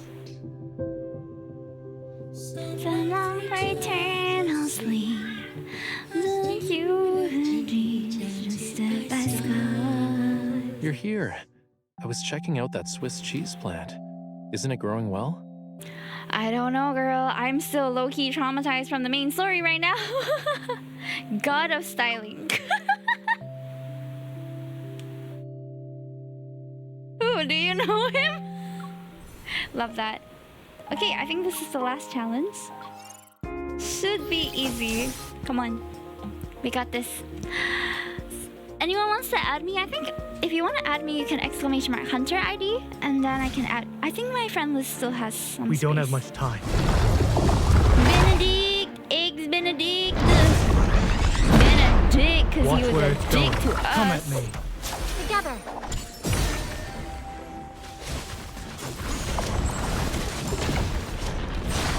You won't escape. It's getting ready to attack. Victory is within reach. It's your turn. Let's get him! No problem. It is weak. Now's our chance. It is falling apart. Threats are only temporary. I remember the first time I tried to play through the story and I had to level up my cards because it was so difficult when I didn't have much pools. And now it's not difficult anymore. But I still struggle with some of the battle stuff. Okay. I think my iPad is indicating that I should stop. It's at 10%. I guess we'll play Feverish Attempts another day. But meanwhile, if you want to see my reaction to the card trailer, it is over here on my YouTube. Do subscribe on my YouTube as well because we are just a little bit away from getting 1,000 subs, so I'm very, very excited to reach that milestone because that'll allow me to raid on YouTube as well, so that my YouTube streams can be directed to other people in the future. Cliffhanger, sort of, but it's also because that part of the story hasn't been updated yet. So I'm excited to see how it goes. Oh, Leon, thank you so much for joining the Discord. Let me just verify you real quick. I have not been super active, but I will be more active in a couple days because work commitments have been really, really heavy recently. But I do my announcements and stuff there. By the way, guys, so merch orders are closing on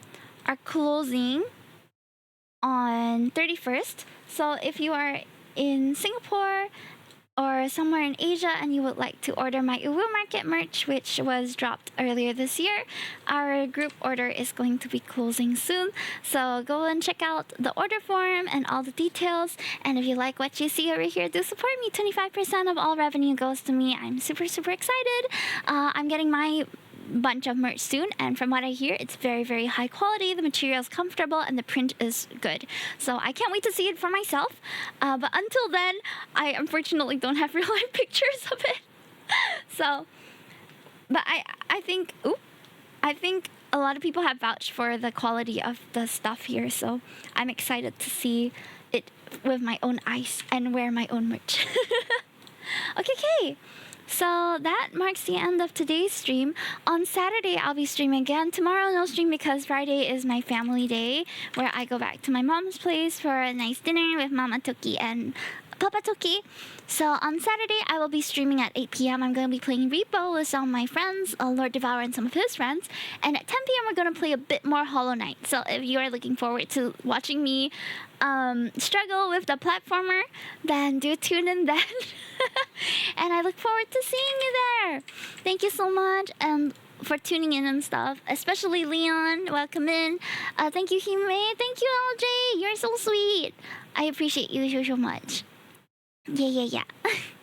We'll be there. Okay. Can't wait. Okay. Let's see, where shall we go today? I have a lot of friends who are streaming right now. But I don't know if any of them are streaming Love and Deepspace. So I usually try to see the category I'm streaming first. So let us go into the Love and Deepspace category and see if anyone is streaming there. I think there are quite a few people who are streaming. I think we can go to new story update. We could go to the new story update people. So many people that I can read. I'm conflicted. I don't know where to go. I feel like it's setting up for the next.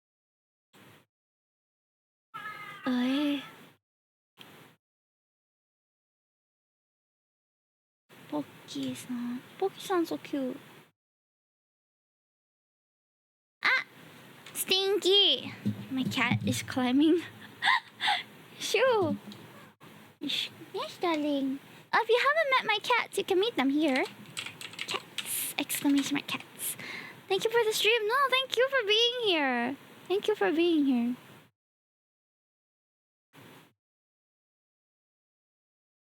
Oh, I see Kitty in this person's.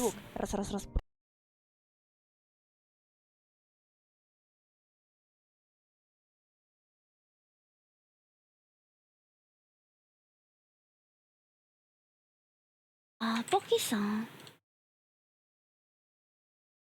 I think Poki is also streaming the main story, so let's go.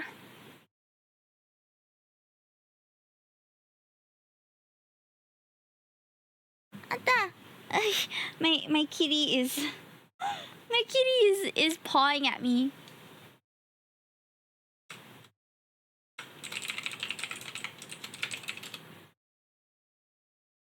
Okay, let us go, and I will see you on Saturday. Mwah! Bye. Stay healthy and take care of you guys too. You guys too. See you, LJ. See you, Troy. See you. Who else was here today? La Miasta Strider-san. Bye. Thank you, Draco Final. Welcome in, and thank you for coming in. Theo, which I think is asleep now. I'm not sure. See you Saturday. See ya. Mwah! Bye.